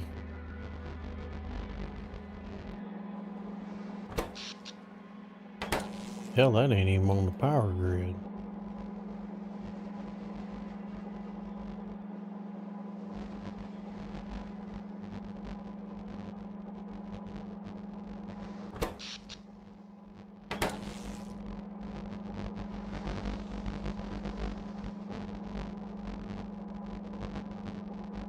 Well, it shows to be connected, so we got power there.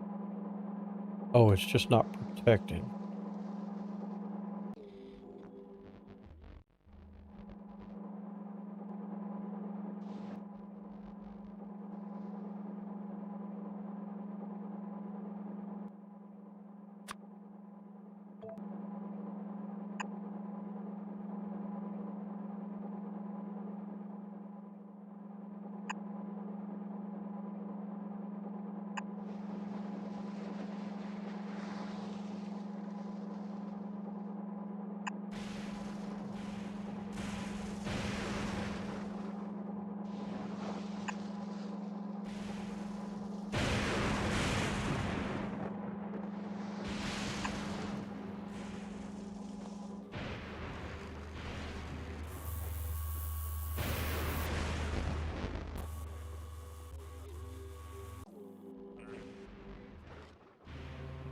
So we're not protected there.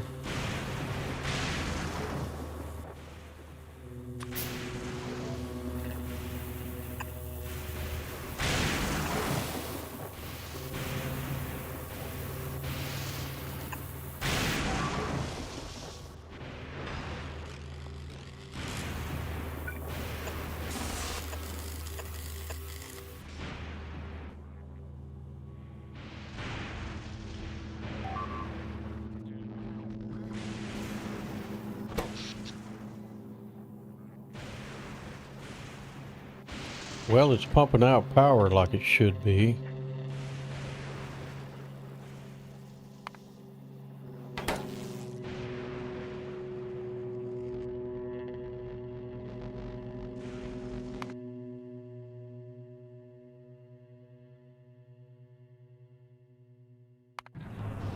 Sitting at Nauvis.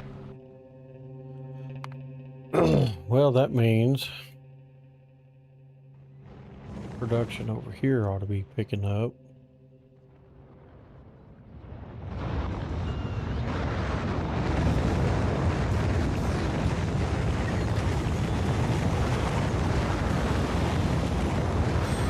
Bringing in a load.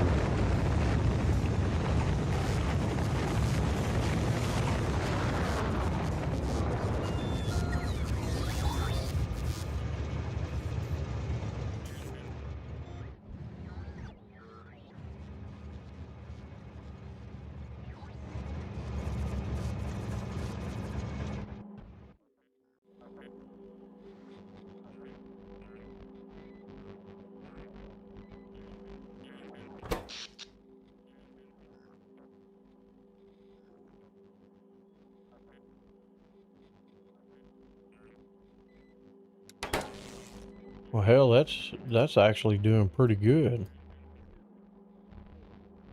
We got all that. I think we'll have enough to run all this.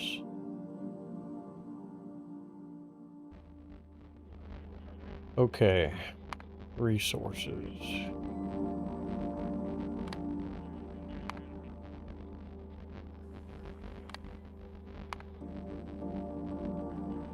Northwest.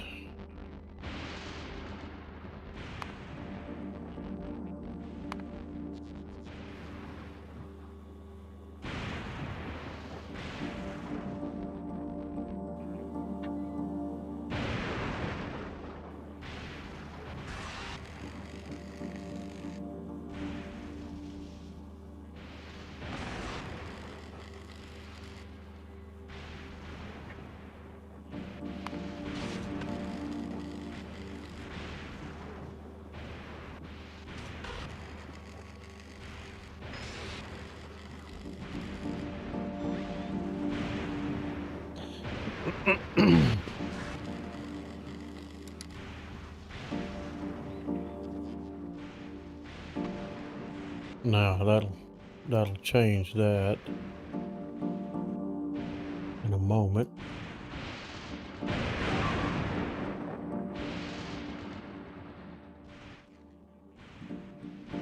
So we got what, almost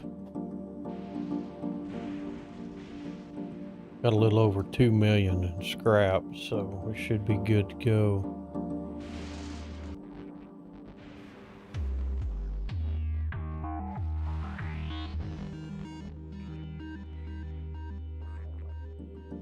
Okay, we've got no coverage there.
All right, that'll get that stuff going.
So I got plenty of stone brick, but I don't have anything. I don't have any fire that I could just make them here.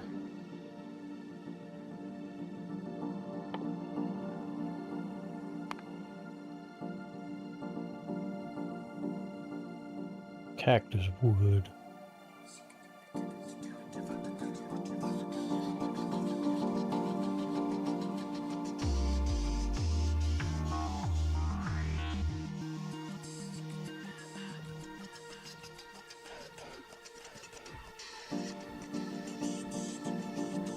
I know one thing that I want to do.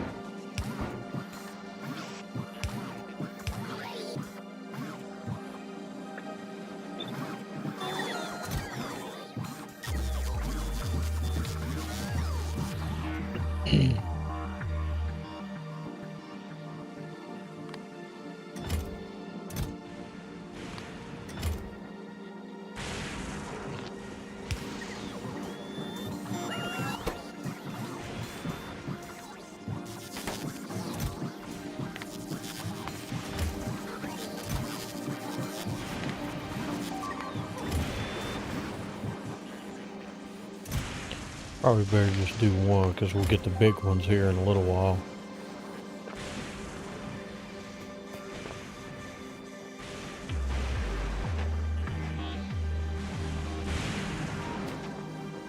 Okay, so I need red and blue circuits in order to make that interplanetary teleporter. That thing is bad to the bone. That teleporter. You can walk into that thing, and wherever you put them, you can just instantly go to that planet.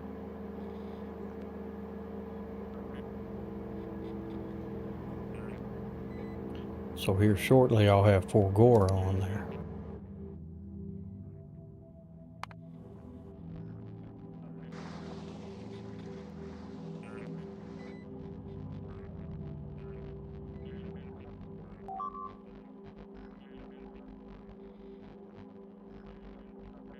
Yeah, it takes a lot.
We'll see how it holds out.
So that's the recycler. Okay, steel processing unit.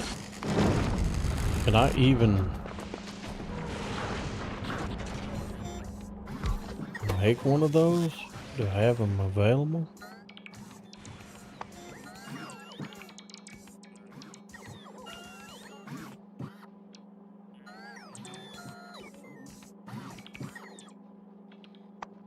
The problem with having so many of those mods on there from those other planets, everything is kind of lost.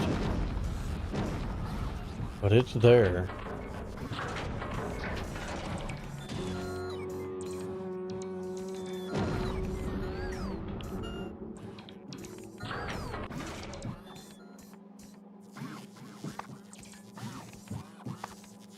I haven't triggered something to get that. What is it?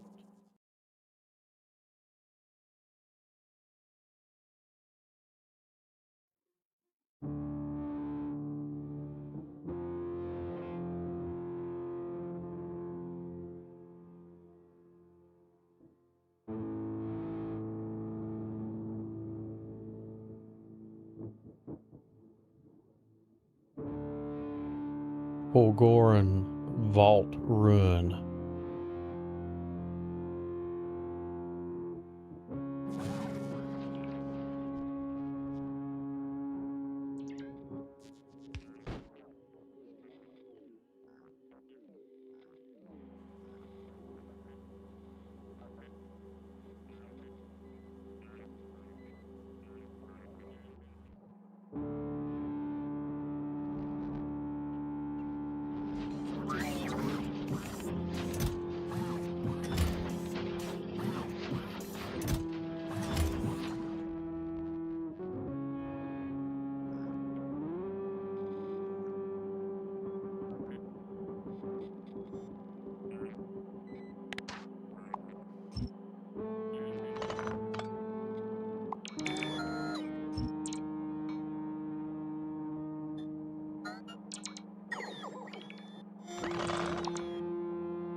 Fulgoran Vault Ruin.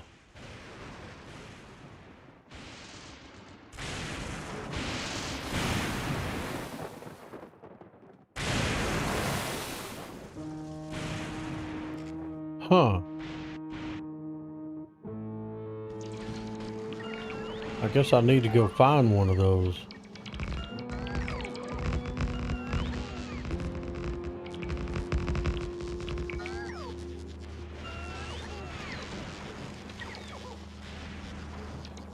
I think I did a little overkill on the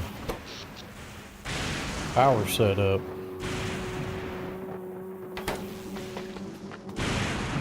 Okay, Fulgoran Vault Ruin.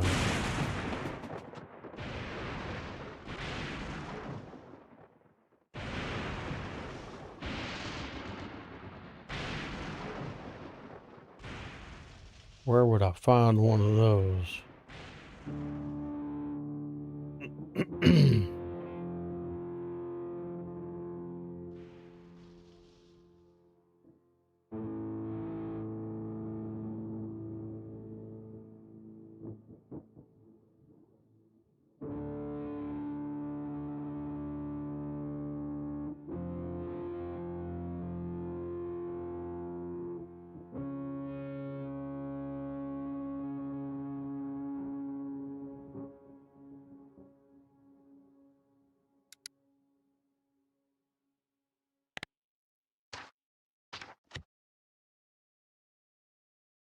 Okay, so it's going to have kind of an open hole in the ground.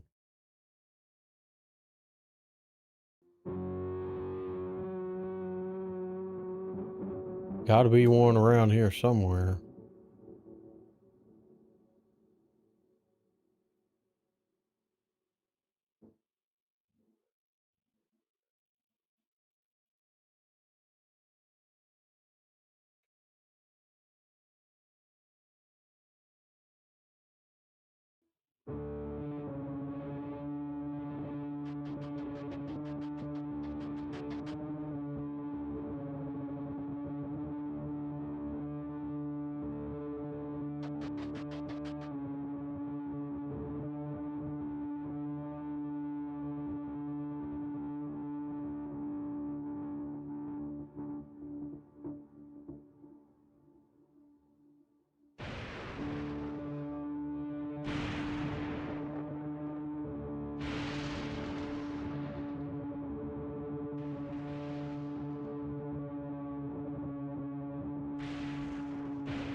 Hmm.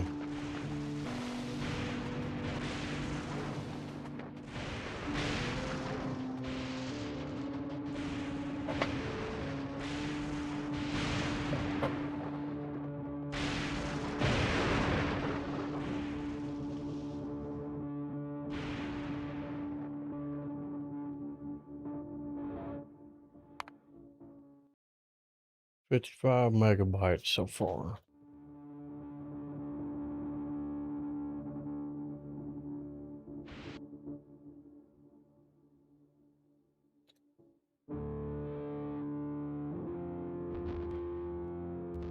So it's got to have a big circular hole.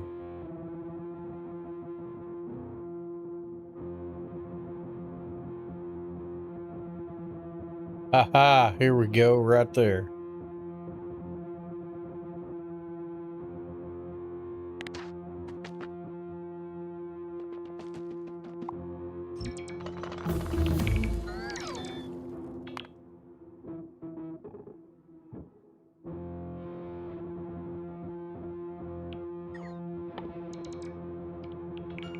Now I can do a recycler.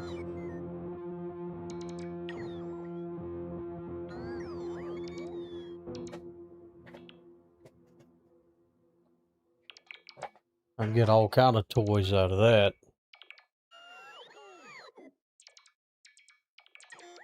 Okay. What all am I getting here? I could use those.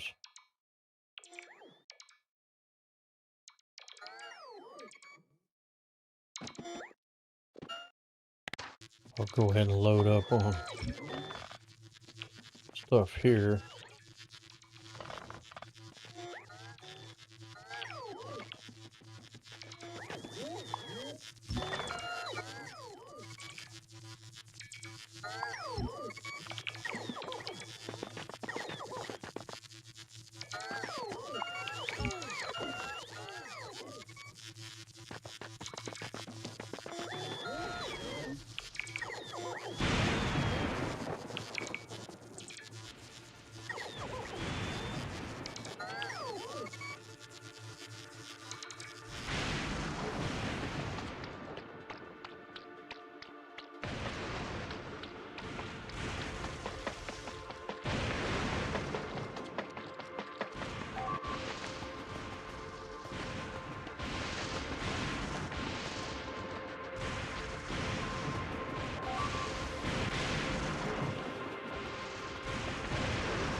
Alright, something to finally use up all those gears.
Alright, that'll get us some scrap recyclers going.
Okay, lightning arresters there.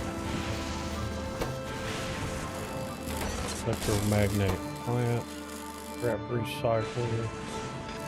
So I need concrete to get that started.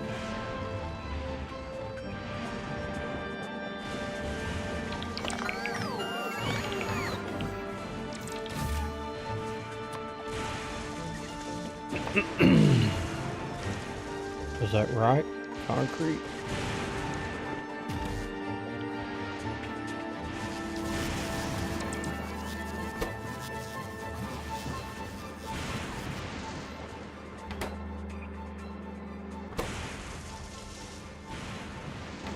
Heck yeah, we're good.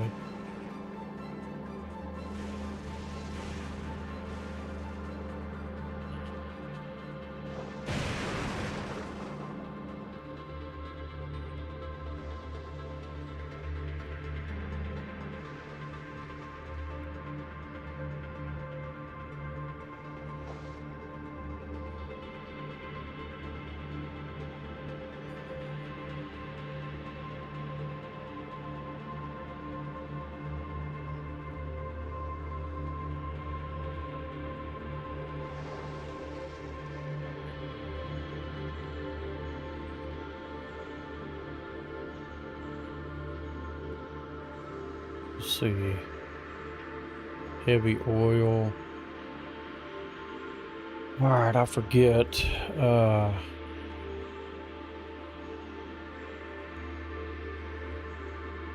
Okay, we get water off of that.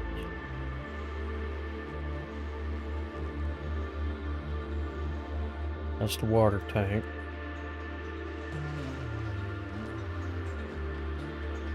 And heavy oil here.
Motors and pipes.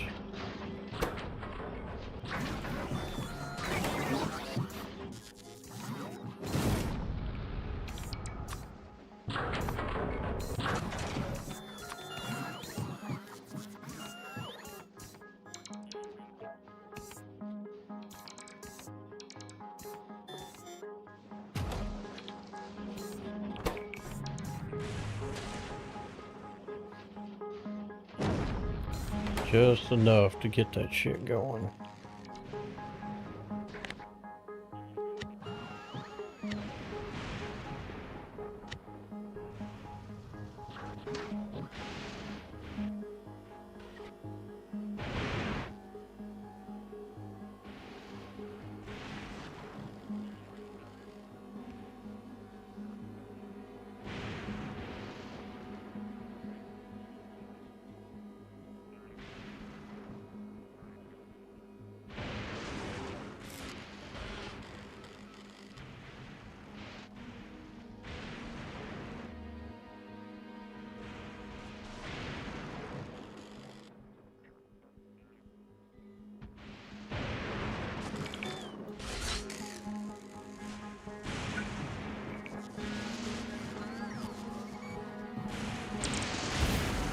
Yeah.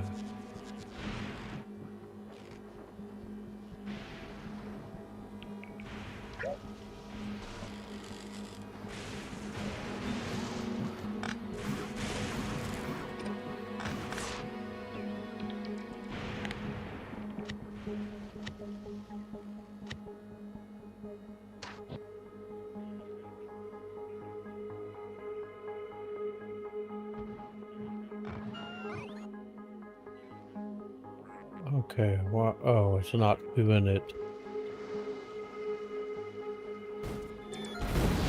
because of those.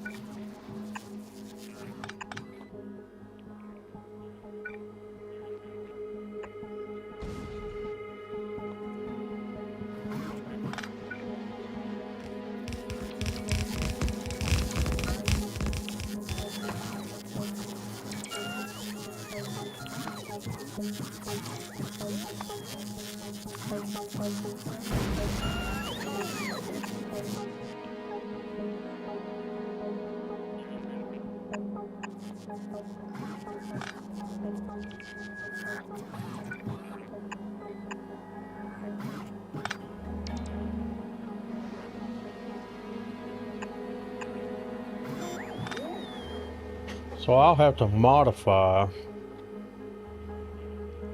that blueprint in order to, I have to make it where it'll fit. I can rotate it 360 degrees and put it basically anywhere I need it.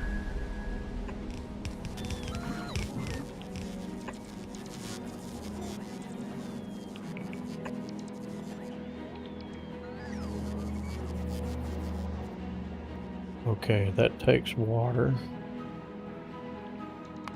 Let's go back up here.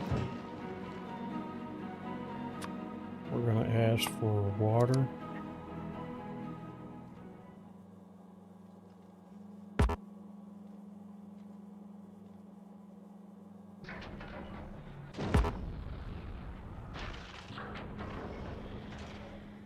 Oh, I've already got water. Durr.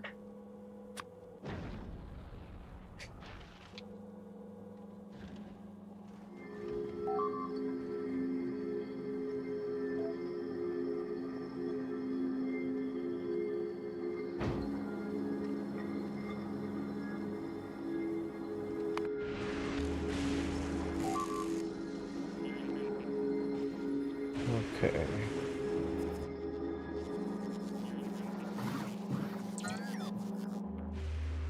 All right, this should be heavy oil here.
Alright, let's cruise through the zone.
Still needing quite a few things. It's got the material. Slow down his rockets.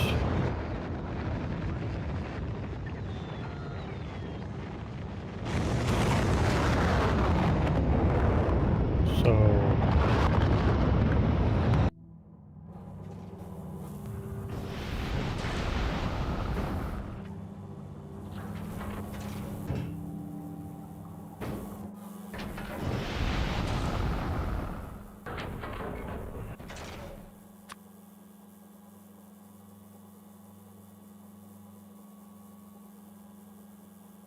let me do 300 of those.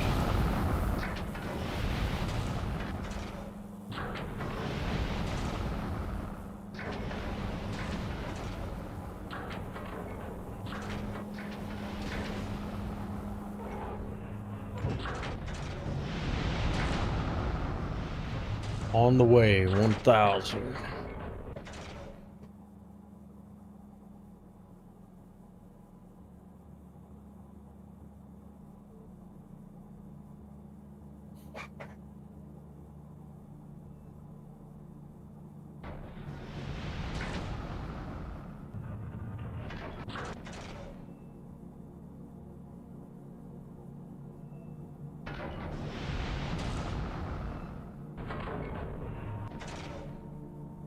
There it is.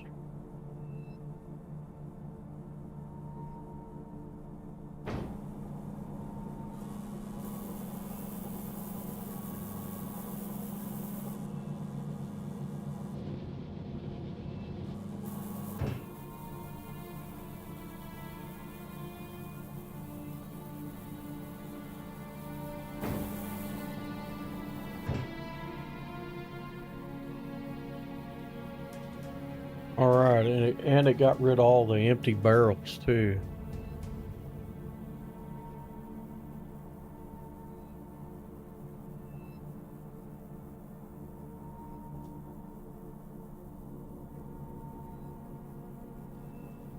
Okay.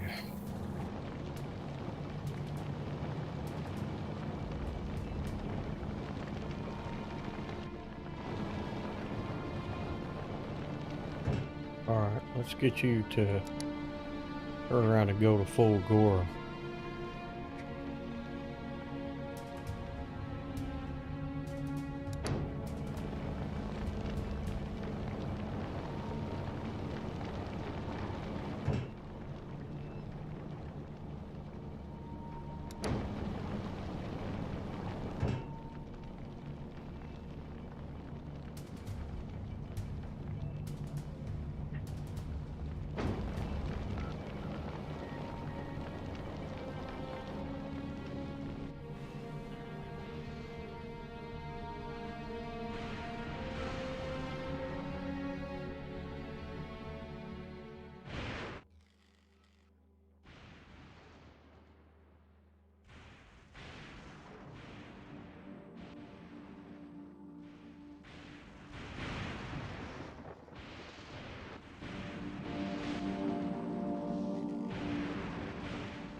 Lack of steel plates.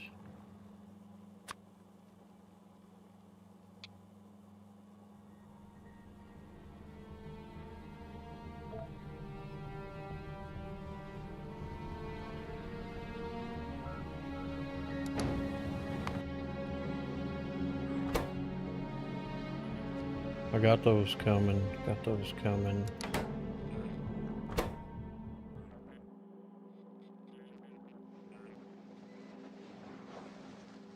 Got all of that coming. Whoa. All I need is one of those.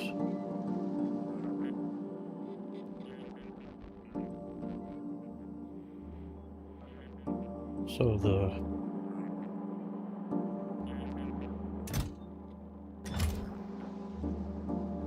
hadn't made a scrap machine yet. Still need some more of that.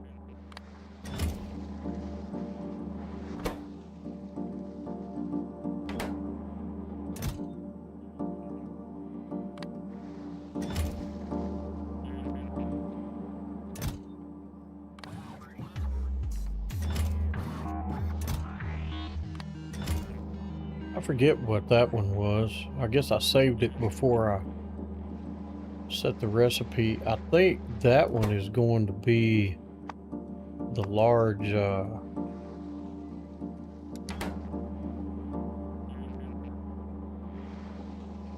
what you call them? Can't think of them now. Lightning arrestor.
Ohmium solution.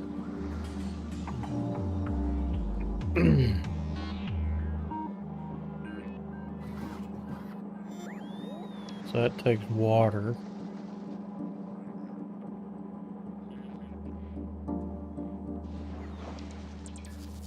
That takes water.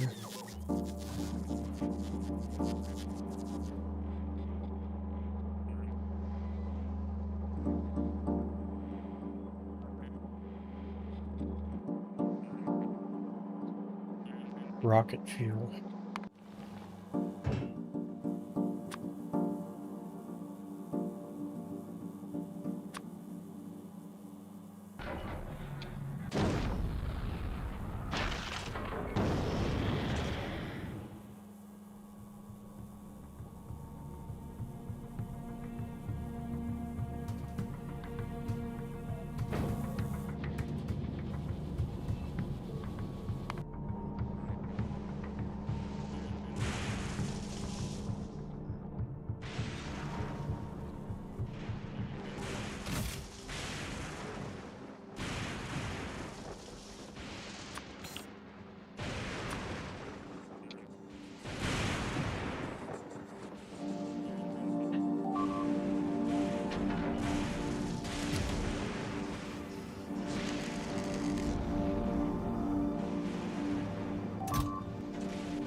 And emptied everything out.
Hmm.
bunch of these should light up as soon as it gets over there.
You get a lot. I bet those rockets are lighting up.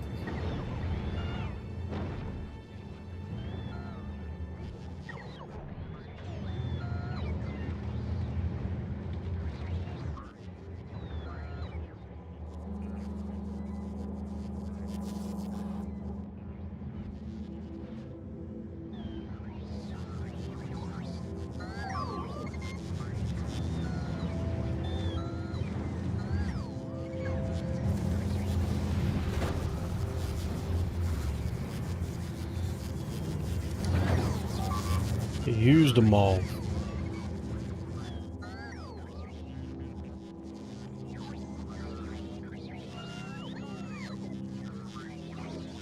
I guess what I need to do is figure out a way to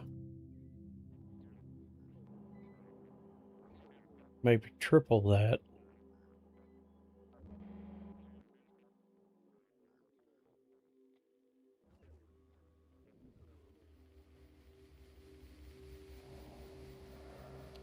But I put the rockets down here to be closer to all of the stuff that needs to be hauled off the planet. I don't know. That's compared to that, that's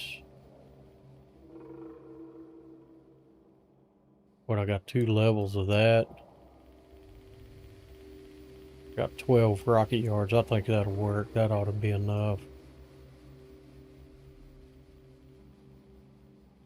Compared to that.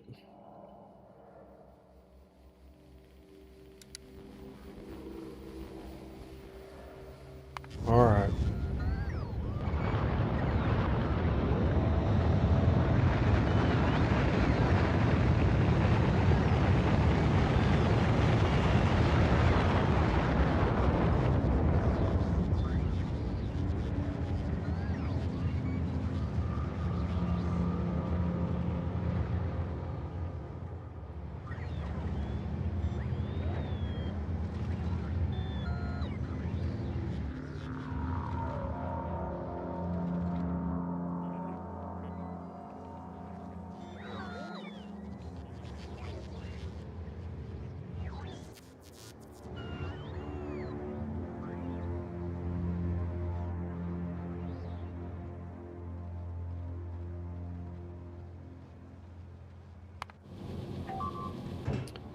Alright, so it's making a run to Vulcanus. Do I need...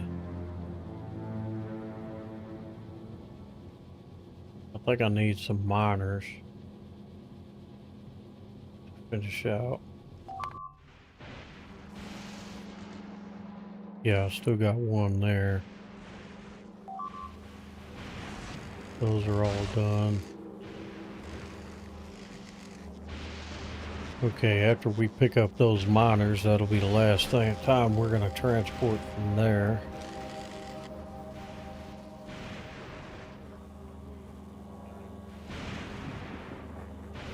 I think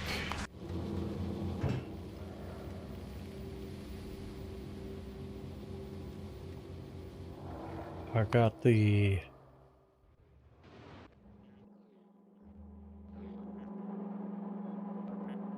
speed modules.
All right, we're full up on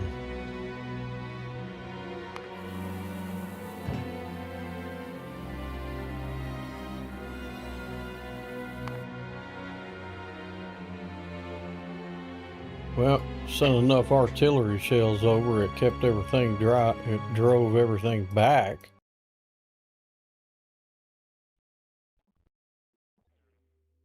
So the resources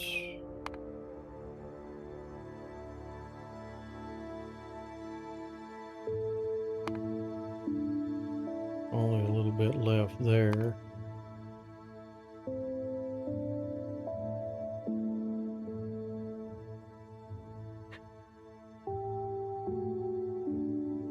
Still got 8.29 million. So we're good on resources for a while.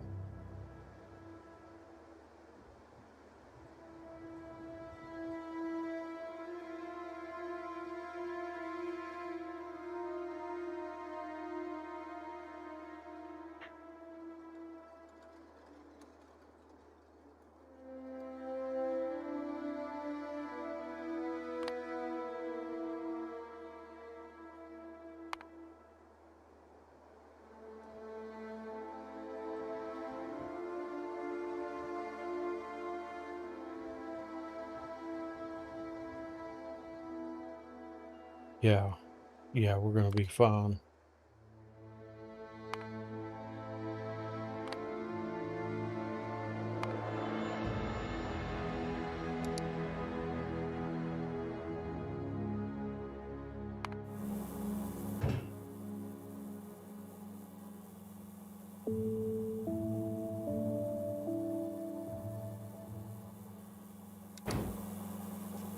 Okay.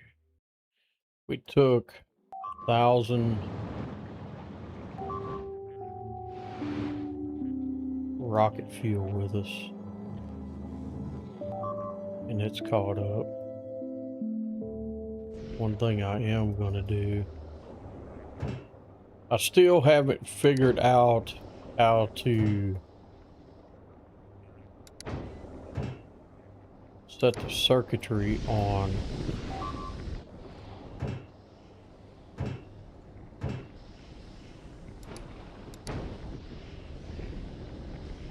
oil cracking. I think the only thing that I think would make sense, build a lot of these at first, take them offline, and when this gets to a certain amount, have these stop, so that way that keeps going, so you keep getting heavy oil and light oil. I think that's the way my mind sees it. Certain amount, shut these off.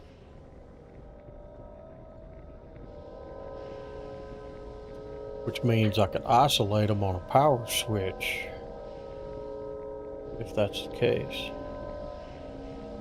One power line coming in,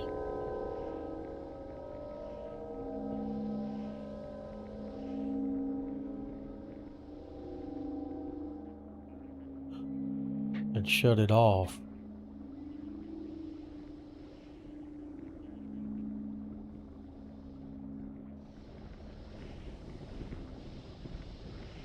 If it gets below a certain amount, then they turn back on and fill that up to keep up with demand.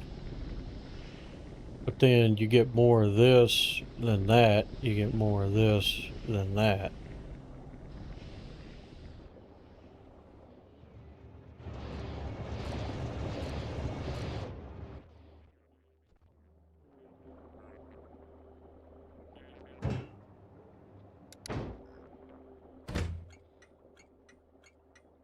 All right, are we not? How are we looking on oil?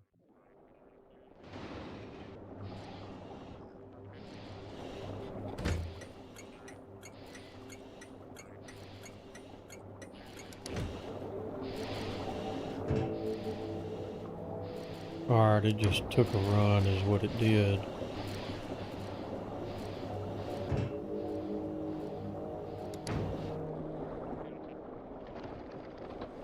Oh, I see. These things are running low.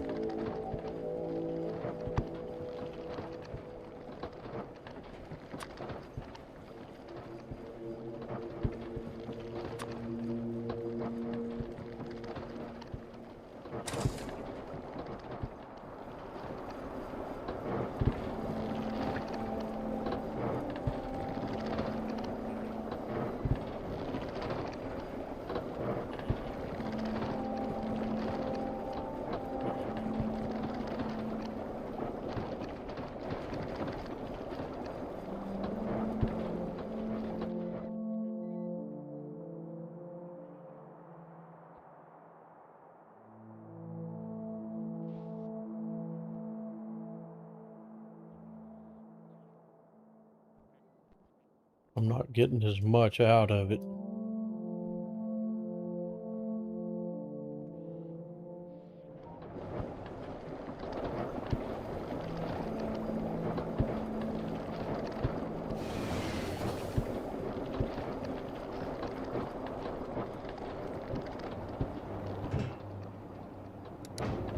Yep, that's running low.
All right, that's my limit for streaming. I got 4 hours in.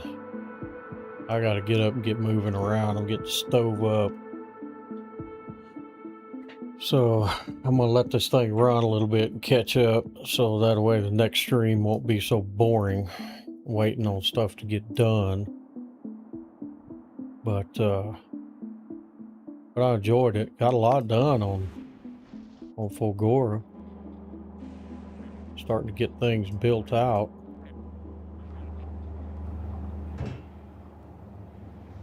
So that's looking good.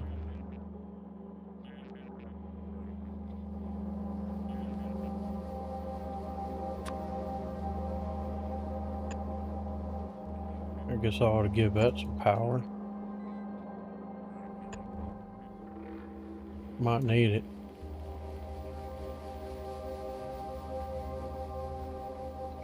But other than that, pretty productive.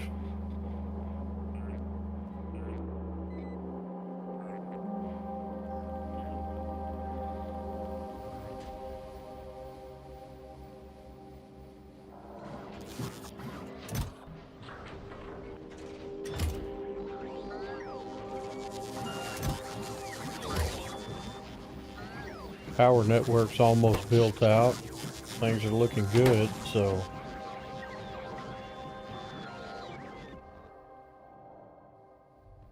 I think I'm gonna call it quits there. 4 hours is enough. That's about all my rear end can handle. So I appreciate everybody stopping in, and I am going to call it quits for the day. See how things go tomorrow. I'll probably be on tomorrow. Later, Gator. All right, Quentin, it's good to see you again. You guys all behave yourself, and I will be back. RetroCon. Y'all be good, guys.